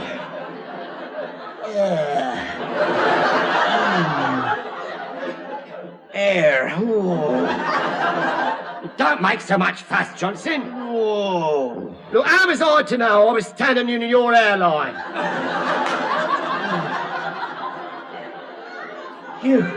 You had been for ages. My mum means so nearly had it then. Oh, not a drop of puff anywhere. After what you've done, Johnson, I wish I'd stood on it a bit longer. What do you want to go tearing off looking for that cask so quickly for? Well, I didn't have no choice. I was standing on deck trying the suit on when Mr. Phillips ran us aground. Well, what about it? Well, I lost me balance, and next thing I knew, I was looking through that little window at the fishes. Well, you didn't have to walk up the perishing beach in that lot and give the game away, did you? Well, how was I to know where I was? There's no windscreen wipers on them, you know. A puncture would have helped. What's your relative going to say when he doesn't get his cask back after all? Oh, nothing much. He'll just lynch whoever was responsible. And you can rest assured I shall tell him who it was. Yeah, you would. You're rotten, you are. R-O-double-tot-E-N, rotten. I bet you were the one who unstuck the handle of my mum Min's unfortunate brush. I told you before. I've never even met your mum Min. I've never even met her brush either. You ain't got one now. The handle came off. Now shut up about them brushing your mum Min. Now look, let's get out of here. We'll cop one of Mr. Phillips's guided tours of the ship. He should be bringing them through here any time now. Blimey, Mr. Phillips showing other people the way. That's rich, that is, isn't it? Quick, Scarper, here he comes. All right. And along here, we'll come to the galley. But you said that hours ago. I know, I'm consistent, aren't I? Where are we? Yes, how much longer is this tour going on? Well, years, probably. I mean, we'll soon be on deck again, sir. Well, where's this gully you keep talking about? You know, it's funny you should ask that. I've been asking that myself, and... What was that? Sir. Oh, it's you, Chief. Mr. Phillips, sir. Where's the... Turn left and up the companionway, sir. Oh, thanks, yeah. Now, if you turn left there and go up the companionway, you'll find the galley. And about time, too. Oh, it's an outrage. We must have traipsed miles and I'm quite worn out. Well, look at the weight you're carrying. No, madam, don't go up that companionway. You're not a very good companion. Oh, stop babbling, man, and give the lady a hand upstairs. You don't understand. She'll get wedged halfway. No. Oh, my goodness. I'm stuck. Inhale, madam, inhale. Push. Well, I am, but I can't move. Well, come down again. I can't. I can't budge an inch. Isn't it marvellous, you know? There's always one. Well, don't just stand there. Get me out. Oh, right. Do something, young man. Yes, this way, ladies and gentlemen. A slight detour, nothing to worry about. If we carry on along here, we'll... Oh, no! Come back! No! Stop! Don't leave me! Hang on, madam. I'll send you a couple of stokers in a minute. Get me out! Come back! I'm stuck! Oh, I'm going to see the captain of my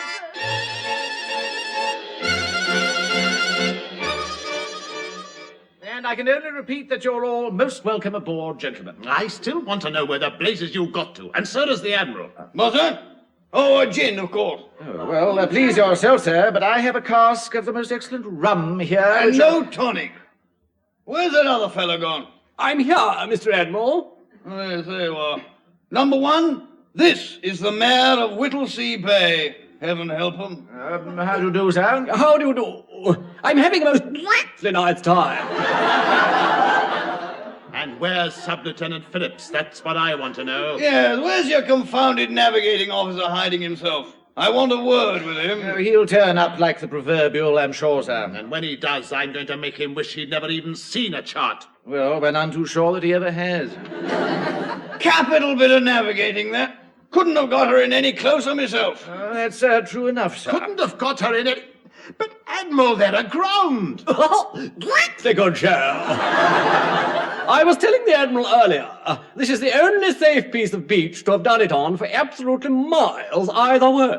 What? Just soft sand here, but 10 yards either side is nothing but the most delightful rocks. Miles of the beastly things. How he got her through beats me. Capital bit of navigating. Well, where is the idiot? I want to congratulate him myself. But, oh, do shut up, Povey. You sound like a motorboat. Sub-Lieutenant Phillips reporting, sir. Large lady, well and truly launched. And... oh, lummy. Top brass. Is this him? Yes, sir. That is him. I can explain the whole thing, sir, in time. Well, never mind the details. Thumping good show. Well, it's a simple mistake, sir. Anybody could... Eh? Don't question it, Mr. Phillips. Just accept it and be grateful. Come in. Chief Petty Officer Pertwee reporting, sir, and Heather's aboard, sir. What? Do you mean she's stowed away? No, sir, no. She came aboard with the last lot of visitors. I say, that's marvellous. Oh, she's here now, sir. Come in then. Come in, Heather. Oh, thank you very much, sir. How did you get here? I came over by bus. I thought it would be quicker. It was a lot quicker. I say, how about the conducted tour? Tour? Yes, the Admiral promised someone would show me over the ship. Oh, lummy. Mr. Phillips, perhaps you would oblige whilst I show Heather a thing or two? I beg your pardon, sir? All right, sir. Come along, Mr. Mayor. I say, it's most nice of you. Oh, not at all. It's the most full pleasure. But this is the, this is the ship's compass. That thing is? It is, isn't it, Pertwee? No, sir. No, not quite, sir, but it's never bothered you up to now, so I shouldn't dabble with it. Perhaps you're right. Now, this is the alarm signal to the gunnery wallers. What? That thing? Oh, no, don't touch it. That... Too late, sir. He has. Mr. Phillips. What the blazes? Lummy, smack bang through their marquee. You know, I think we can safely say, sir, with all due modesty, the Carnival and Fête is now well and truly open. Yeah, we can indeed, Chief. Is the tide in yet? Just about enough, sir, yes. Oh, how useful. Slow astern together. Slow astern together it is, sir. Hey, I'll be most late for my tea. Tea? Oh, have a gin and shut up. Left hand down a bit, sir. Left hand down a bit, Mr. Phillips. Left hand down a bit it is, sir. Grand morning for going on leave, isn't it? Oh, roughly grand, sir.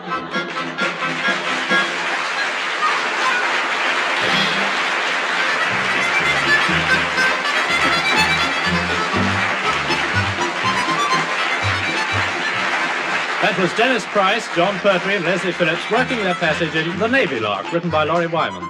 Dennis Price was the number one, John Pertwee was the Chief Petty Officer, and Leslie Phillips was the Sub-Lieutenant. Commander Povey was played by Richard Caldecott, Able Seaman Johnson was Ronnie Barker, Heather was Heather Chasen, the Admiral was Tenniel Evans, and the Mayor was played by Michael Bates. The recorded production was by Alistair Scott Johnson.